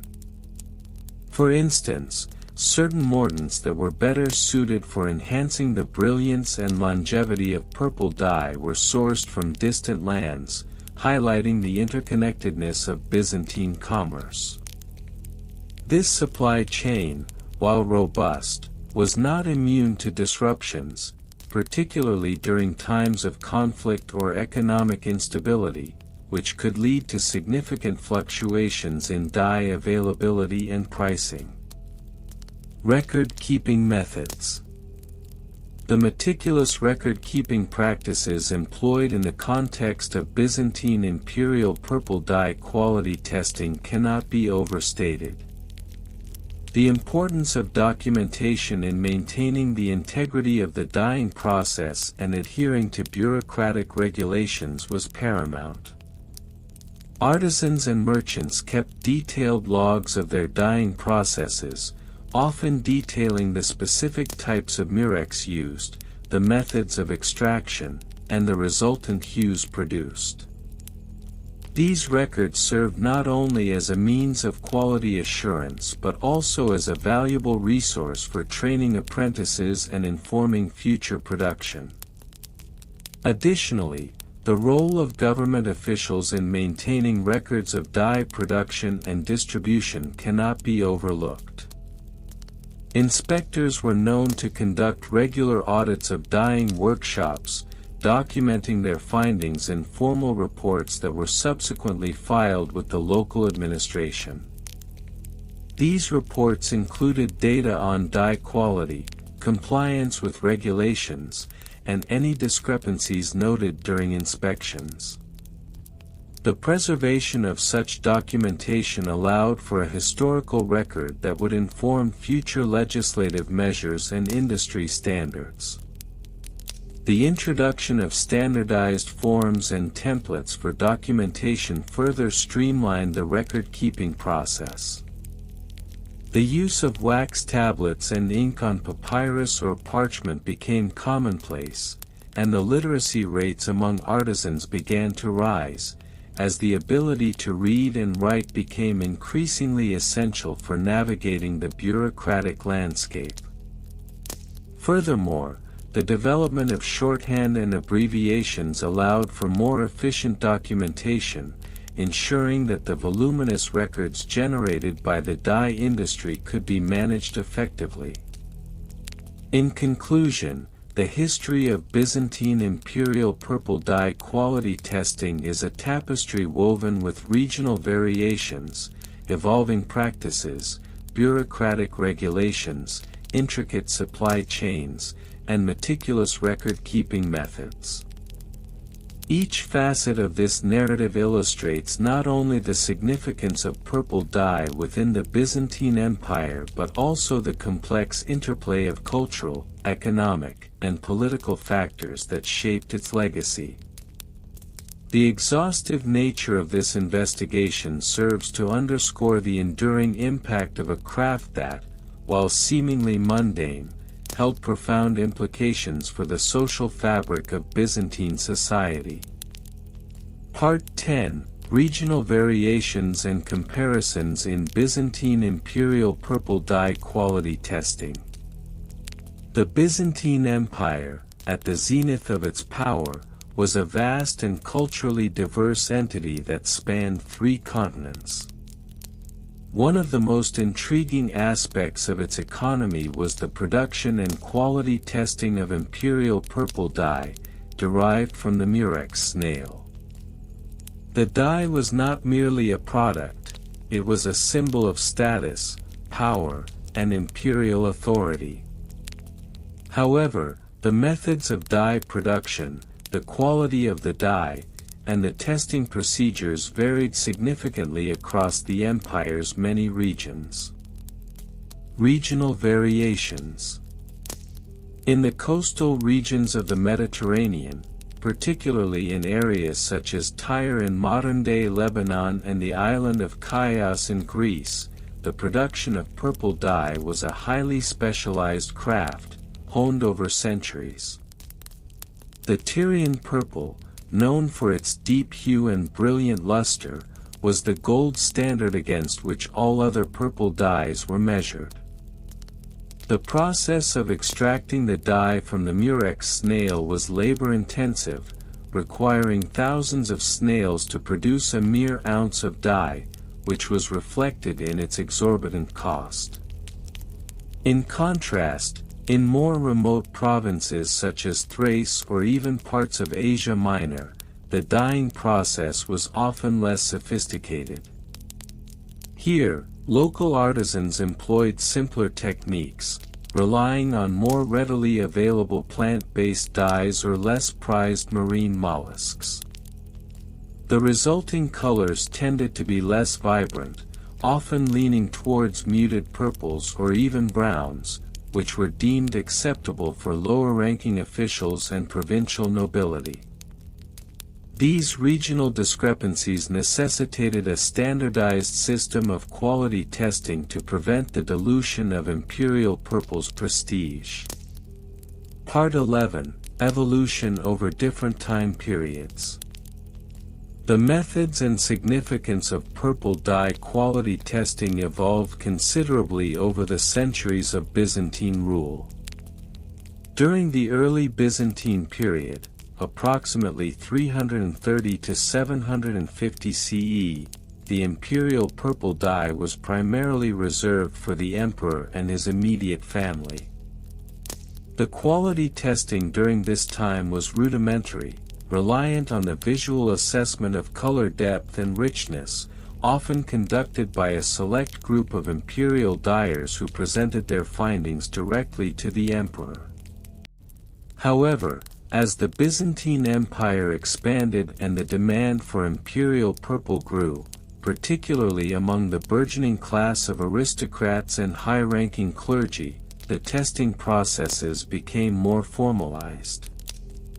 By the Middle Byzantine period, approximately 850–1200 CE, the state instituted more rigorous standards. This shift was partly in response to the increasing volume of counterfeit dyes and the emergence of dyeing centers outside the empire that attempted to replicate Tyrian purple.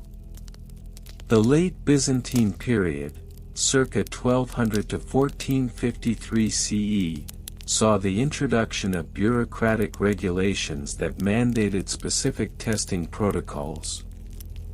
The quality of the dye was now a matter of official record, with inspectors responsible for ensuring that dye produced in backwater regions met the established standards.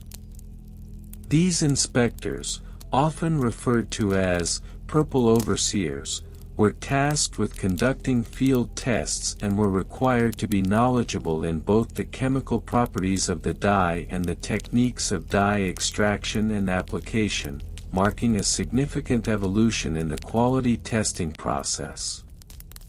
Part 12: Bureaucratic Regulations and Laws. The Byzantine Empire was characterized by its complex bureaucracy, which extended into every facet of life, including the production of goods like purple dye. The imperial court promulgated a series of regulations governing the dyeing industry, formalizing the standards of quality testing and the penalties for infractions. The Codex Justinianus, a compilation of laws from the 6th century, included specific provisions related to the production and trade of purple dye. One notable decree stipulated that all dye producers must register their operations with the local magistrate, ensuring that their dyes were tested and approved before they could be sold. This regulation helped to curb the rampant fraud that had plagued the industry, as counterfeit versions of imperial purple were increasingly common, threatening the integrity of the dye's reputation. Furthermore, the Byzantine authorities implemented a tiered system of penalties for violators, ranging from fines to imprisonment, depending on the scale of the infraction. For example, a minor offense, such as minor deviations in the dyeing process, might result in a fine equivalent to a month's wages for a skilled laborer, while larger operations found guilty of producing counterfeit dye could face severe penalties, including the confiscation of their property and disqualification from future dye production. Part 13: Supply Chain and Logistics. The logistics of purple dye production were as intricate as the dyeing process itself. The supply chain of murex snails, which were the primary source of the dye, was a complex web involving fishermen, merchants, and dye artisans. The snails had to be harvested at specific times of the year, as their dye-producing glands were most potent during certain seasons, particularly in the warmer months when the waters of the Mediterranean were rich in nutrients.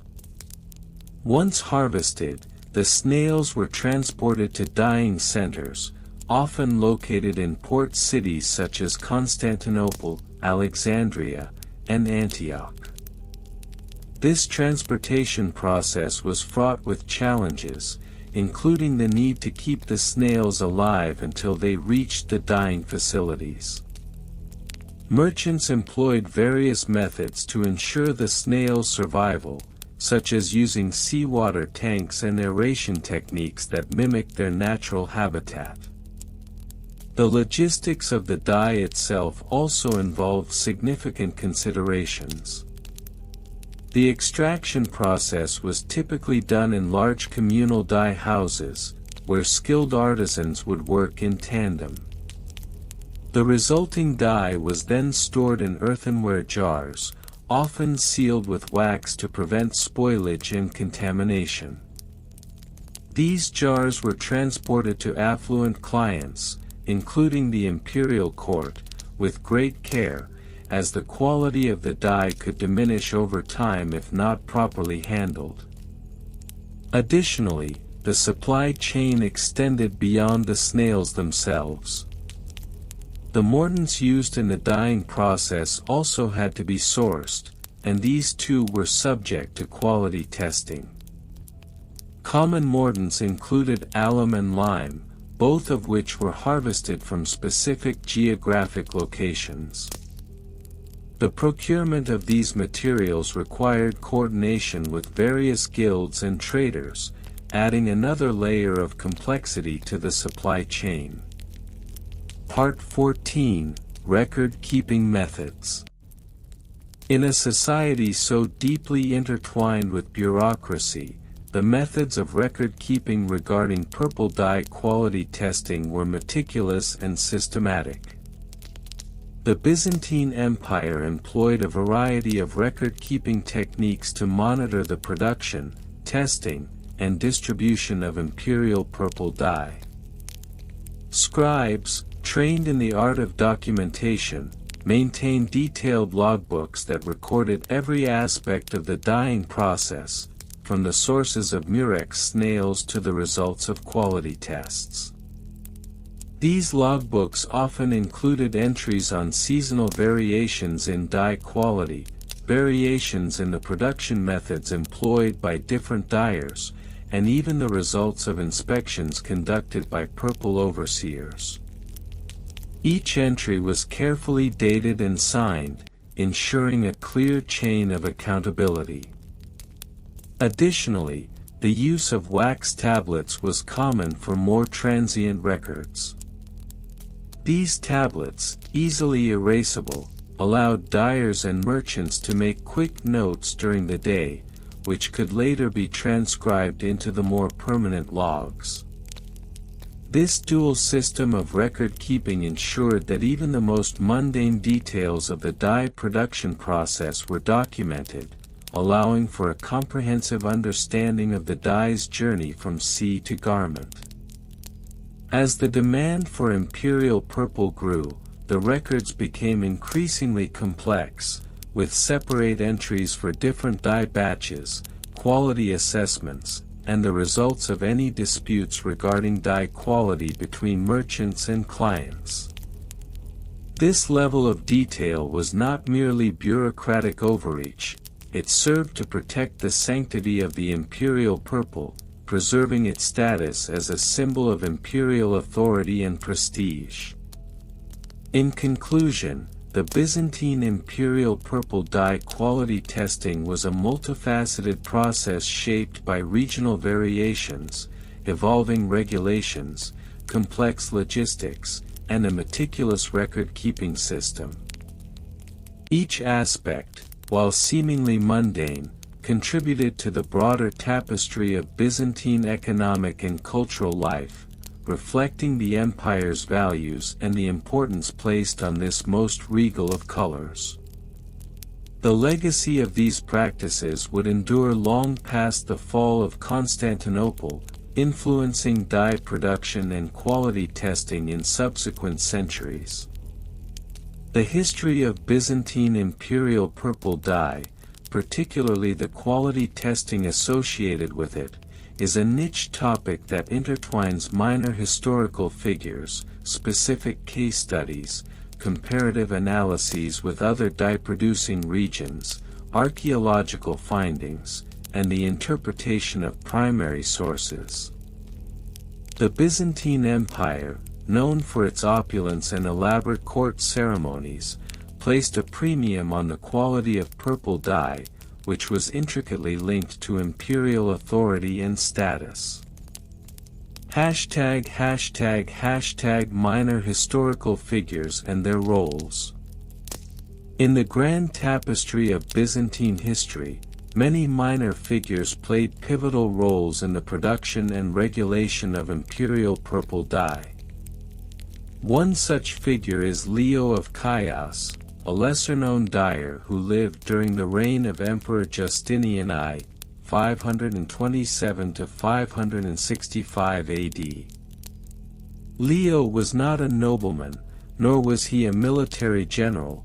Rather, he was a craftsman who specialized in the extraction of dye from murex snails. His work has been largely overlooked, yet it provides insight into the intricate processes involved in dye production. Leo's workshop, located on the island of Chios, was renowned for its exceptional quality. The Byzantine court often sent emissaries to inspect his operations, highlighting the importance of quality control in dye production. Through meticulous attention to detail, Leo developed a reputation for consistency in dye quality, which was crucial in maintaining the imperial standard of purple garments. Another notable figure is Anthemius of Tralles, a lesser-known imperial official responsible for the regulation of dye production during the 6th century. His role involved overseeing the guilds of dyers and ensuring compliance with the stringent quality testing procedures mandated by the imperial court. Anthemius often conducted inspections and wrote reports detailing the conditions of dye production facilities, the quality of the dyes produced, and the adherence of craftsmen to the imperial standards. His bureaucratic diligence was instrumental in upholding the prestige of the imperial purple. ### Specific case studies with dates. The historical records contain several specific case studies that illustrate the complexities of dye quality testing in the Byzantine Empire. One such case occurred in 541 AD when an unusual variance in dye quality was reported from a dyeing workshop in Constantinople. The court received complaints that the purple garments produced were displaying an unsatisfactory hue, leading to a formal inquiry initiated by Emperor Justinian himself. An investigation led by Anthemius uncovered that the primary cause of the discrepancy was the use of inferior murex snails, which had been sourced from a less reputable supplier. The court mandated that all dye producers adhere to a strict registry of approved suppliers to prevent future quality issues. This incident not only highlighted the bureaucratic mechanisms in place but also emphasized the significance of quality testing as a means of preserving imperial standards. Another case study involves the year 586 AD, when a shipment of purple dye from the coastal city of Tyre was sent to the Byzantine court.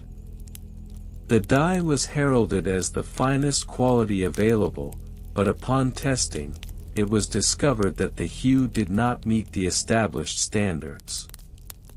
As a result, an official decree was issued, mandating that all future shipments undergo rigorous testing before acceptance by the imperial court. This incident served as a cautionary tale for other dye merchants and reinforced the importance of maintaining the integrity of imperial purple dye. ### Comparative analysis with other regions. When comparing Byzantine purple dye quality testing to other regions, particularly those in the Mediterranean, it becomes evident that the Byzantine Empire adopted a more formalized and bureaucratic approach. Regions such as Phoenicia and Carthage were known for their production of purple dye, but the processes were often less regulated. In these areas, dye production was closely linked to family businesses, and quality control was largely a matter of reputation rather than governmental oversight. In contrast, the Byzantine Empire established a comprehensive system of regulations that included detailed inspections and quality testing procedures. The Byzantine court not only demanded the highest quality but also sought to monopolize the production of imperial purple dye, leading to a decline in the dye industries of neighboring regions. This monopolization resulted in a unique economic landscape where only a select few were allowed to produce dye for the imperial court, further solidifying the prestige associated with the color purple. Archaeological findings and interpretations. Archaeological excavations in regions such as Chios and Tyre have uncovered remnants of ancient dyeing workshops, providing valuable insights into the production processes of purple dye. For instance, artifacts such as pottery vessels used for dyeing, along with remnants of murex shells, indicate the methods employed by dyers in antiquity. Excavations in Tyre have revealed extensive remains of dyeing facilities, including large basins where snails were processed. Carbonized remains of murex snails have been found alongside evidence of industrial-scale dye production.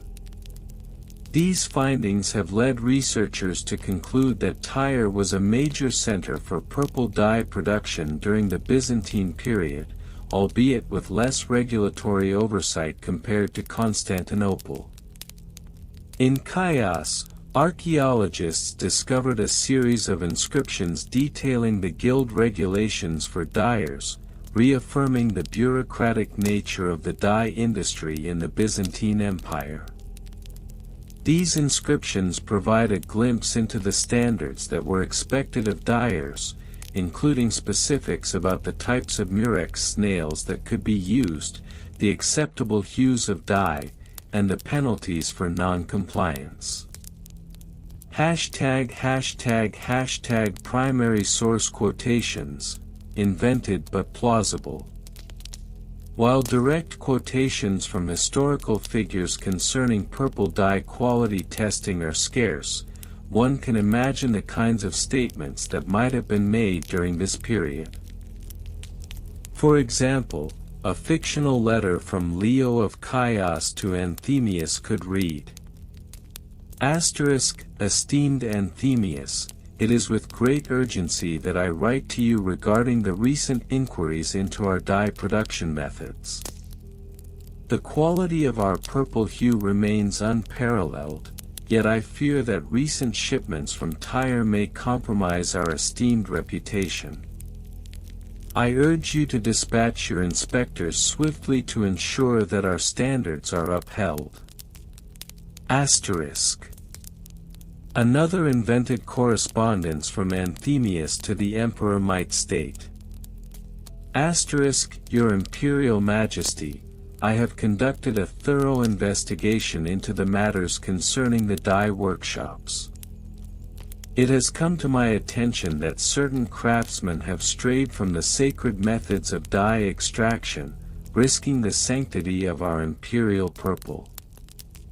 I shall impose strict penalties on any who fail to adhere to our revered standards. These fictional but plausible quotations serve to illustrate the seriousness with which the Byzantine authorities approached the matter of dye quality testing, reflecting the social and political ramifications of the imperial color. Conclusion. In conclusion, the Byzantine imperial purple dye quality testing system was a complex and multifaceted aspect of the empire's economic and cultural life.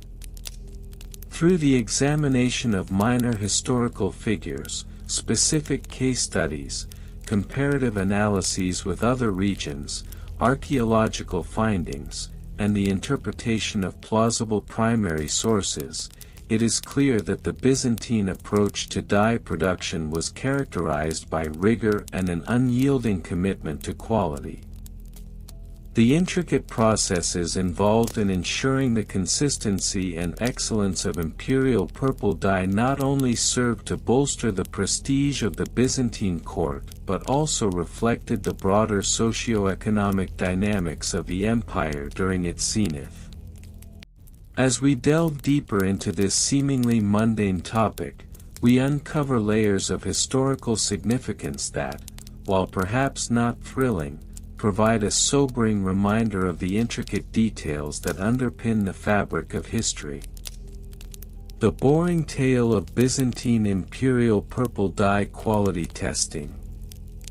The narrative surrounding the Byzantine imperial purple dye, known for its luxurious quality and association with nobility, is inextricably linked to various minor historical figures, whose contributions, while seemingly trivial, played significant roles in the complex tapestry of the dye's production and regulation. This exploration into the minutiae of these individuals and their involvement will serve to elucidate the less glamorous but equally important aspects of the Byzantine dye industry. Minor historical figures and their roles.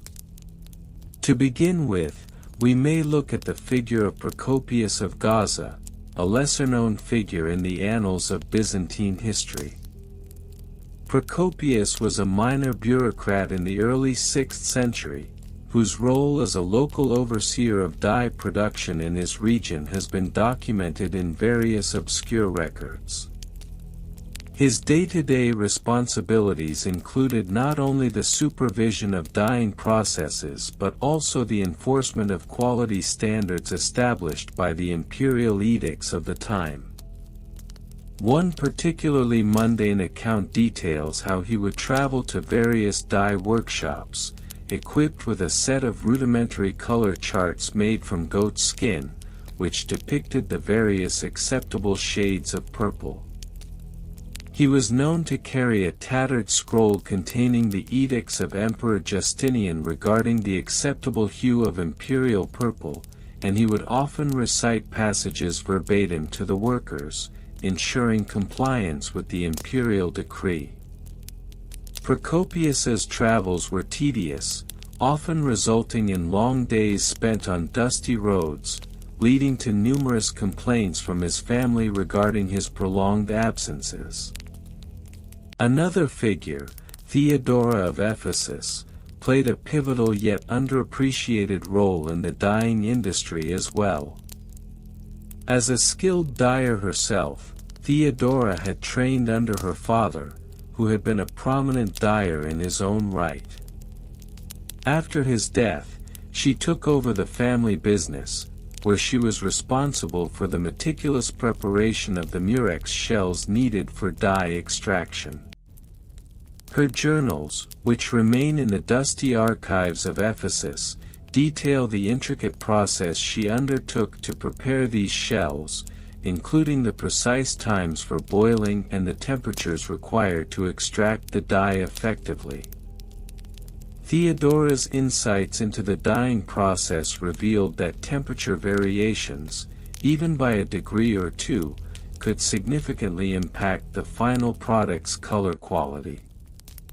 In an entry dated June 12, 540, she wrote, "If the waters of the Aegean do not boil with the vigor of a tempest, the purple shall remain a shade too light, unworthy of the emperor's robe." Such meticulous notes underscore the precision required in dye production, reflecting the dedication of individuals like Theodora, who, despite their obscurity, contributed significantly to the industry. Specific case studies with dates. To further illustrate the intricacies of Byzantine imperial purple dye quality testing, we can delve into specific case studies that highlight the practices of the time. One notable instance occurred in 563 AD, when a shipment of murex dye from Tyre was intercepted en route to Constantinople. The shipment was flagged for quality testing due to reports from local merchants about its inconsistent coloring. Upon arrival in Constantinople, the dye was subjected to rigorous testing by a panel of inspectors, including Procopius of Gaza. The inspectors utilized an elaborate process of color matching against the established imperial standards, employing various fabrics as test swatches. The results were less than satisfactory. The dye produced a shade that fell short of the vibrant hue expected for imperial use. In a report dated August 5, 563 AD, Procopius noted, "The hue bears the semblance of a faded twilight, lacking the splendor befitting the imperial mantle." This led to the confiscation of the entire shipment, which was then destroyed in a public display aimed at reinforcing the importance of quality control in the dye trade. The incident highlights the diligence employed in ensuring that only the highest quality dye reached the imperial court, a process that was both laborious and fraught with challenges. Another case study worth noting occurred in 590 AD, when a new dyeing technique was introduced by a dyer named Aurelius, who claimed to have discovered a method to enhance the richness of the purple hue. His innovative approach involved a unique blending of murex dye with another natural dye derived from the woad plant. However, the subsequent quality testing raised eyebrows among the traditionalists. The Imperial Bureau of Dyes summoned Aurelius for a demonstration. On January 10, 590 AD, a panel of experts, including Theodora of Ephesus, convened to evaluate this new dye. The results were documented meticulously, revealing that while the dye produced an interesting hue, it lacked the historical significance and stability of the traditional murex dye. Procopius remarked in his notes, "Though the shade is pleasing, it is as ephemeral as a dream, lacking the permanence of the ancient purple." The Imperial Bureau ultimately rejected the new method, reinstating traditional practices, emphasizing the deep-rooted respect for established methodologies even in the face of innovation. Comparative analysis with other regions. In examining the Byzantine approach to purple dye quality testing, it is instructive to compare it with practices from other regions, particularly the Phoenician city-states and later the Italian city-states during the Renaissance. The Phoenicians, known for their pioneering work with murex dye, established a reputation for producing a rich, long-lasting purple dye, which was highly sought after across the Mediterranean. Unlike the Byzantine method, which emphasized rigorous quality testing and adherence to imperial standards, the Phoenicians relied heavily on tradition and craftsmanship passed down through generations. Their dyeing methods were shrouded in secrecy, and quality was often ensured through reputation rather than formal testing. Merchants would travel great distances to acquire Phoenician purple, confident in the quality without extensive verification. In contrast, the Italian city-states during the Renaissance began to adopt a more scientific approach to dye production, paralleling the Byzantine emphasis on quality but with a burgeoning interest in experimentation. The introduction of alchemical methods to enhance dye extraction and color stability marked a significant turning point. This led to the establishment of formal guilds, which mirrored the Byzantine practices but incorporated more systematic methods of quality assurance. A comparative analysis reveals that while the Byzantines maintained strict control over the dye quality through bureaucratic oversight, the Phoenicians thrived on a model of craft secrecy, and the Italians moved towards innovation and experimentation. This divergence in approach highlights the varying cultural attitudes towards dye production and the significance placed on quality assurance in different historical contexts. Archaeological findings and interpretations. Archaeological findings have provided a wealth of information regarding the production and quality testing of purple dye in Byzantium. Sites in ancient Tyre, where murex shells were abundantly found, have yielded evidence of large-scale dye production facilities, complete with remnants of boiling pots and vats used for dyeing fabric. Excavations at these sites have unearthed not only the shells themselves but also tools that would have been used by dyers, such as scrapers and weighing scales. One notable excavation took place in 1987, revealing a workshop that dated back to the 5th century AD. Researchers uncovered a series of large stone basins that would have been used for soaking the murex shells. The findings were meticulously catalogued, leading to interpretations of the scale of production and the sophisticated techniques employed by Byzantine dyers.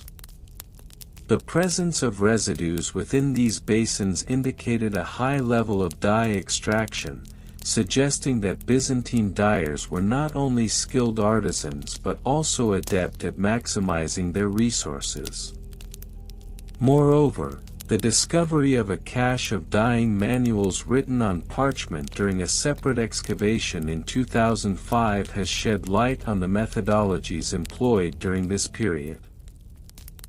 These manuals contain detailed instructions concerning the preparation of murex dye, including the precise ratios of shells to water and the recommended boiling times. The significance of these manuals cannot be overstated, as they provide a glimpse into the meticulous nature of dye production and the importance placed on maintaining quality standards. In a particularly dull report from the excavation team, it was noted, the findings underscore the intricate relationship between the natural environment and the artisanal practices of the time, revealing a culture that was perhaps more attuned to the nuances of quality than previously understood. Such interpretations, while lacking in excitement, serve to emphasize the intricate connections between the Byzantine economy, craft traditions, and imperial authority. Primary source quotations, invented but plausible. To further illustrate the tedious nature of Byzantine imperial purple dye quality testing, we can incorporate plausible quotations from primary sources that reflect the mindset and attitudes of those involved in the process. In a letter dated April 15, 570 AD, Theodora of Ephesus penned a correspondence to a fellow dyer, stating, "The hue of our purple remains the envy of the market, however, the scrutiny of the inspectors grows ever more rigorous. It is as if each droplet of dye is weighed upon a scale of royal expectation." Such reflections emphasize the pressure that dyers faced in maintaining their reputations amidst the imperial demands for perfection. Furthermore, an invented entry from Procopius's journal dated September 22, 563 AD reads, "As I examined the latest shipment, I could not help but feel a sense of dread. The color was but a shadow of what it should be, an affront to the very essence of imperial dignity. How do we uphold the standards when the earth itself yields such meager results?" This sentiment captures the frustration felt by inspectors who bore the weight of ensuring that only the highest quality dye was deemed fit for imperial use. Another fictitious excerpt from a public proclamation by Emperor Justinian, dated November 29, 550 AD, states, "Let it be known throughout the empire that the color of purple is not merely a shade but a symbol of our authority. Any dyer found to produce a hue that lacks the vibrancy of our forebears shall face the full measure of imperial wrath. The hyperbolic nature of such proclamations reflects the seriousness with which dye quality was treated, underscoring its importance in the socio-political landscape of Byzantium. In conclusion, the Byzantine imperial purple dye quality testing process, while seemingly mundane, reveals a wealth of historical detail through minor figures, specific case studies, comparative analyses with other regions, archaeological findings, and plausible primary source quotations. This exploration into the intricacies of the dye trade serves to illuminate the meticulous practices that underpinned an industry steeped in tradition and imperial expectation. Each thread of this narrative weaves together a story of dedication, regulation, and a relentless pursuit of perfection that, while dull, is essential for understanding the broader implications of imperial purple dye in Byzantine society. The boring tale of Byzantine imperial purple dye quality testing is a subject that, while seemingly mundane, offers a fascinating glimpse into the minutiae of Byzantine imperial life, trade practices, and the intricate web of societal norms. To fully appreciate this topic, we must delve into the various facets surrounding the testing of the renowned Tyrian purple dye, a hue synonymous with imperial power and prestige. In this extended discussion, we will explore minor historical figures, specific case studies, comparative analyses, archaeological findings, and plausible yet invented primary source quotations, all meticulously arranged to ensure a thorough understanding of this topic. Minor historical figures and their roles in dye quality testing. While many prominent figures dominate Byzantine history, a number of lesser-known individuals played pivotal roles in the realm of dye production and quality testing. One such figure is Athenodoros of Apamea, a 6th-century dye maker. Although not a household name, Athenodoros was known for his meticulous attention to detail and his rigorous testing methods, which included assessing the hue's consistency and fastness. Athenodoros documented his methods in a series of scrolls, now lost to time, but referenced in later texts. His contributions to dye-making practices were significant enough that he was often consulted by local merchants seeking to understand the nuances of Tyrian purple dye. For instance, he is said to have once remarked, "The quality of the dye is the soul of the garment, neglected, and the garment is lifeless."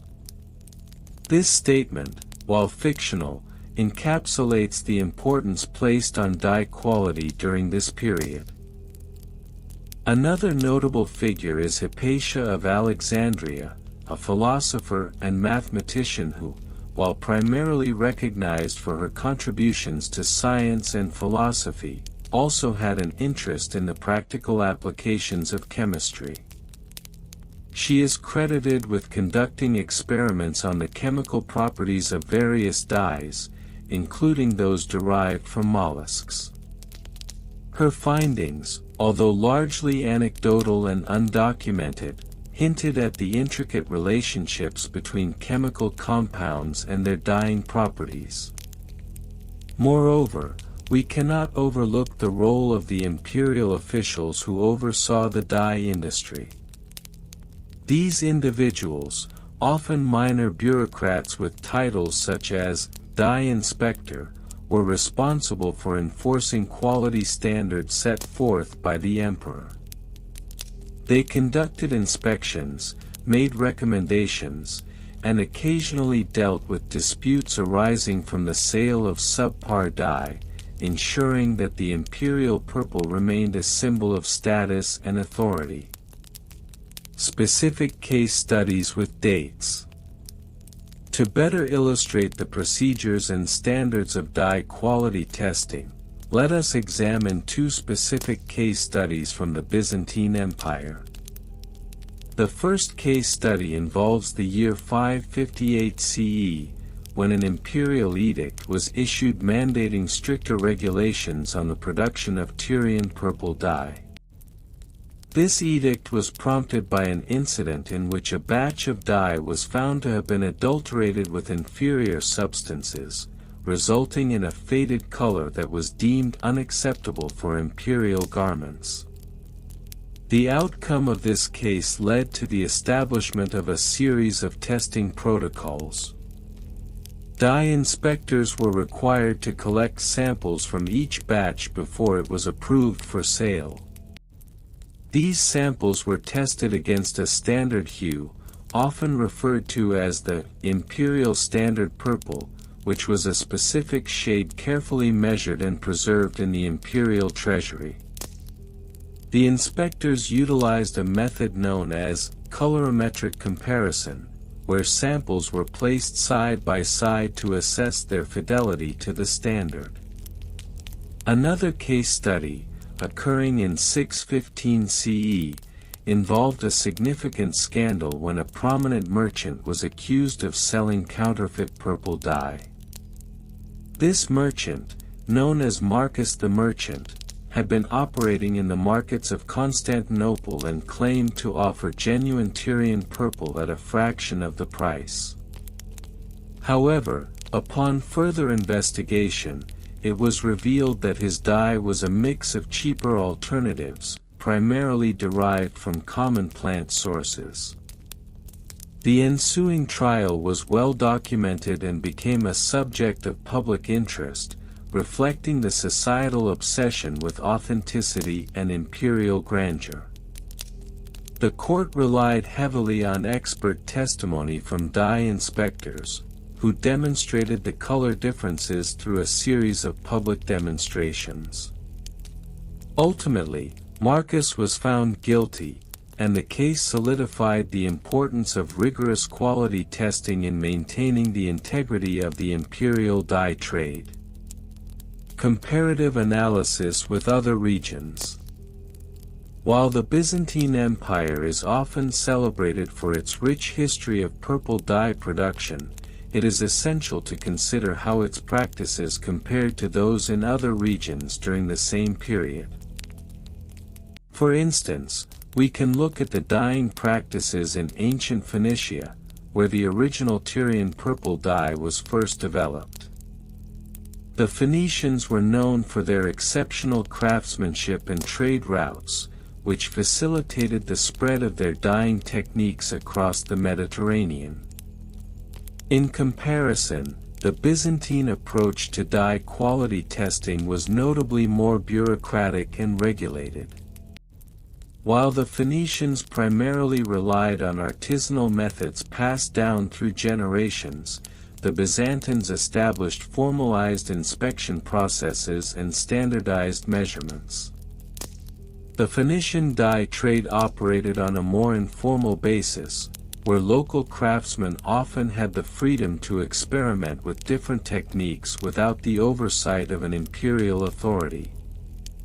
Moreover, in regions such as India and China, the use of natural dyes was prevalent, but the focus on a singular imperial color like purple was less pronounced. In these cultures, colors were often symbolic and varied based on local customs. For example, in India, saffron and indigo were prized for their vibrant hues, yet none carried the specific connotation of power associated with Byzantine purple. The Byzantine Empire's obsession with maintaining the exclusivity of purple dye created a unique socio-economic environment that was not mirrored in other regions. This exclusivity was further emphasized by the penalties imposed on those who attempted to counterfeit the dye or misrepresent its quality. Archaeological findings and interpretations. Archaeological excavations have unearthed a wealth of information regarding the dyeing practices of the Byzantines. Remnants of dyeing workshops, often found in coastal cities such as Constantinople and Thessalonica, reveal much about the techniques employed in the production of Tyrian purple. These workshops typically contained large vats, remnants of mollusks, and various tools used in the dyeing process. In a significant excavation conducted in 1983 near the shores of the Aegean Sea, archaeologists uncovered a series of large clay basins that were likely used for the fermentation of the dye. The presence of large numbers of murex shells, the primary source of the purple dye, suggests that this site was a major production center during the height of the Byzantine Empire. Scholars have debated the implications of these findings, particularly regarding the scale and organization of the dye industry. Some argue that the concentration of resources at these sites indicates a highly centralized approach to dye production, while others suggest that it reflects a more decentralized network of independent artisans working under local regulations. In addition, the discovery of inscriptions detailing dye quality standards at these sites provides insight into the bureaucratic nature of dye testing. Such inscriptions often included references to specific hues, allowed additives, and penalties for non-compliance, highlighting the stringent measures enforced by the state to uphold the purity of the imperial purple. Primary source quotations, invented but plausible. To further illustrate the atmosphere surrounding dye quality testing during the Byzantine era, we can invent some plausible primary source quotations that reflect the sentiments of the time. For instance, a dye inspector might have recorded in his notes, "The hue must not only dazzle the eye but must also withstand the scrutiny of the most discerning of nobles. A faded purple is but a shadow of the glory it once held." Another fictitious merchant, lamenting the government regulations, might have stated, "In this city of grandeur, it is not the dye that speaks but the decree of the emperor. I fear the day when my craft is judged not by its beauty but by the whims of bureaucrats." Lastly, a fictional imperial edict could read, "Let it be known that any merchant found guilty of selling inferior purple shall be stripped of their trade rights and face the full wrath of the imperial court. The purple of Byzantium shall remain unmatched in its radiance." In conclusion, the tale of Byzantine imperial purple dye quality testing, while seemingly dull, is rich with historical significance and intricate details. Through the exploration of minor historical figures, specific case studies, comparative analyses, archaeological findings, and plausible primary source quotations, we gain a deeper understanding of the complexities surrounding this unique aspect of Byzantine culture. The focus on quality testing not only reflects the values of the time but also underscores the lengths to which the empire went to maintain its status and prestige.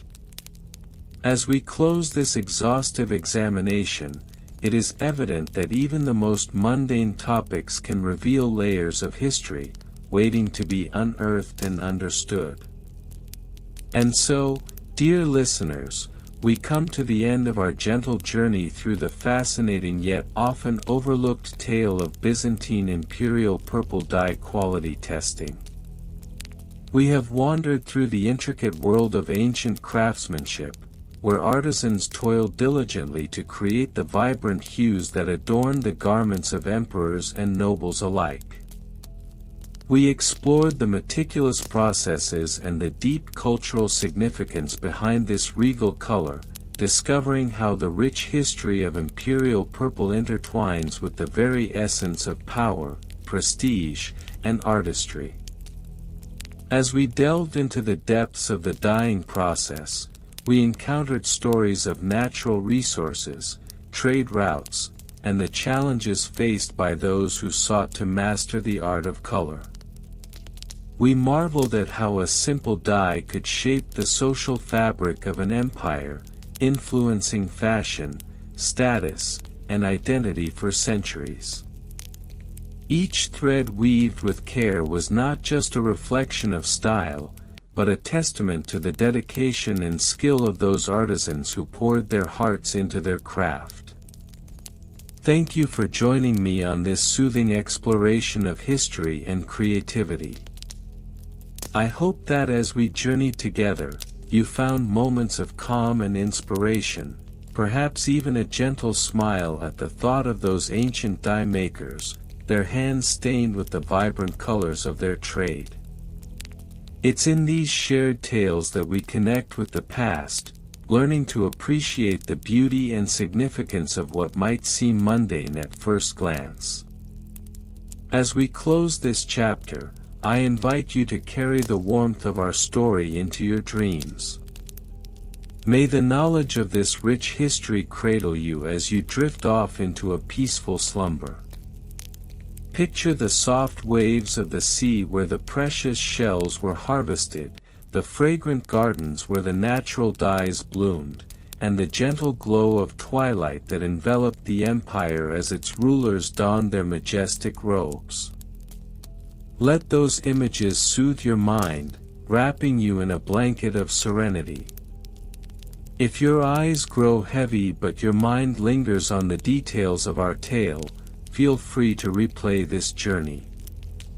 Each listen can invite new layers of calm and understanding, allowing you to fall deeper into relaxation.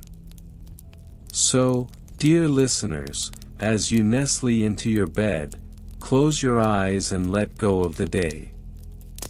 Breathe deeply, let your thoughts float away like leaves on a gentle stream, and embrace the tranquility that surrounds you. Good night, dear friends. May your dreams be as rich and vibrant as the imperial purple that has colored the tapestry of history, and may you awaken refreshed and inspired for a new day ahead.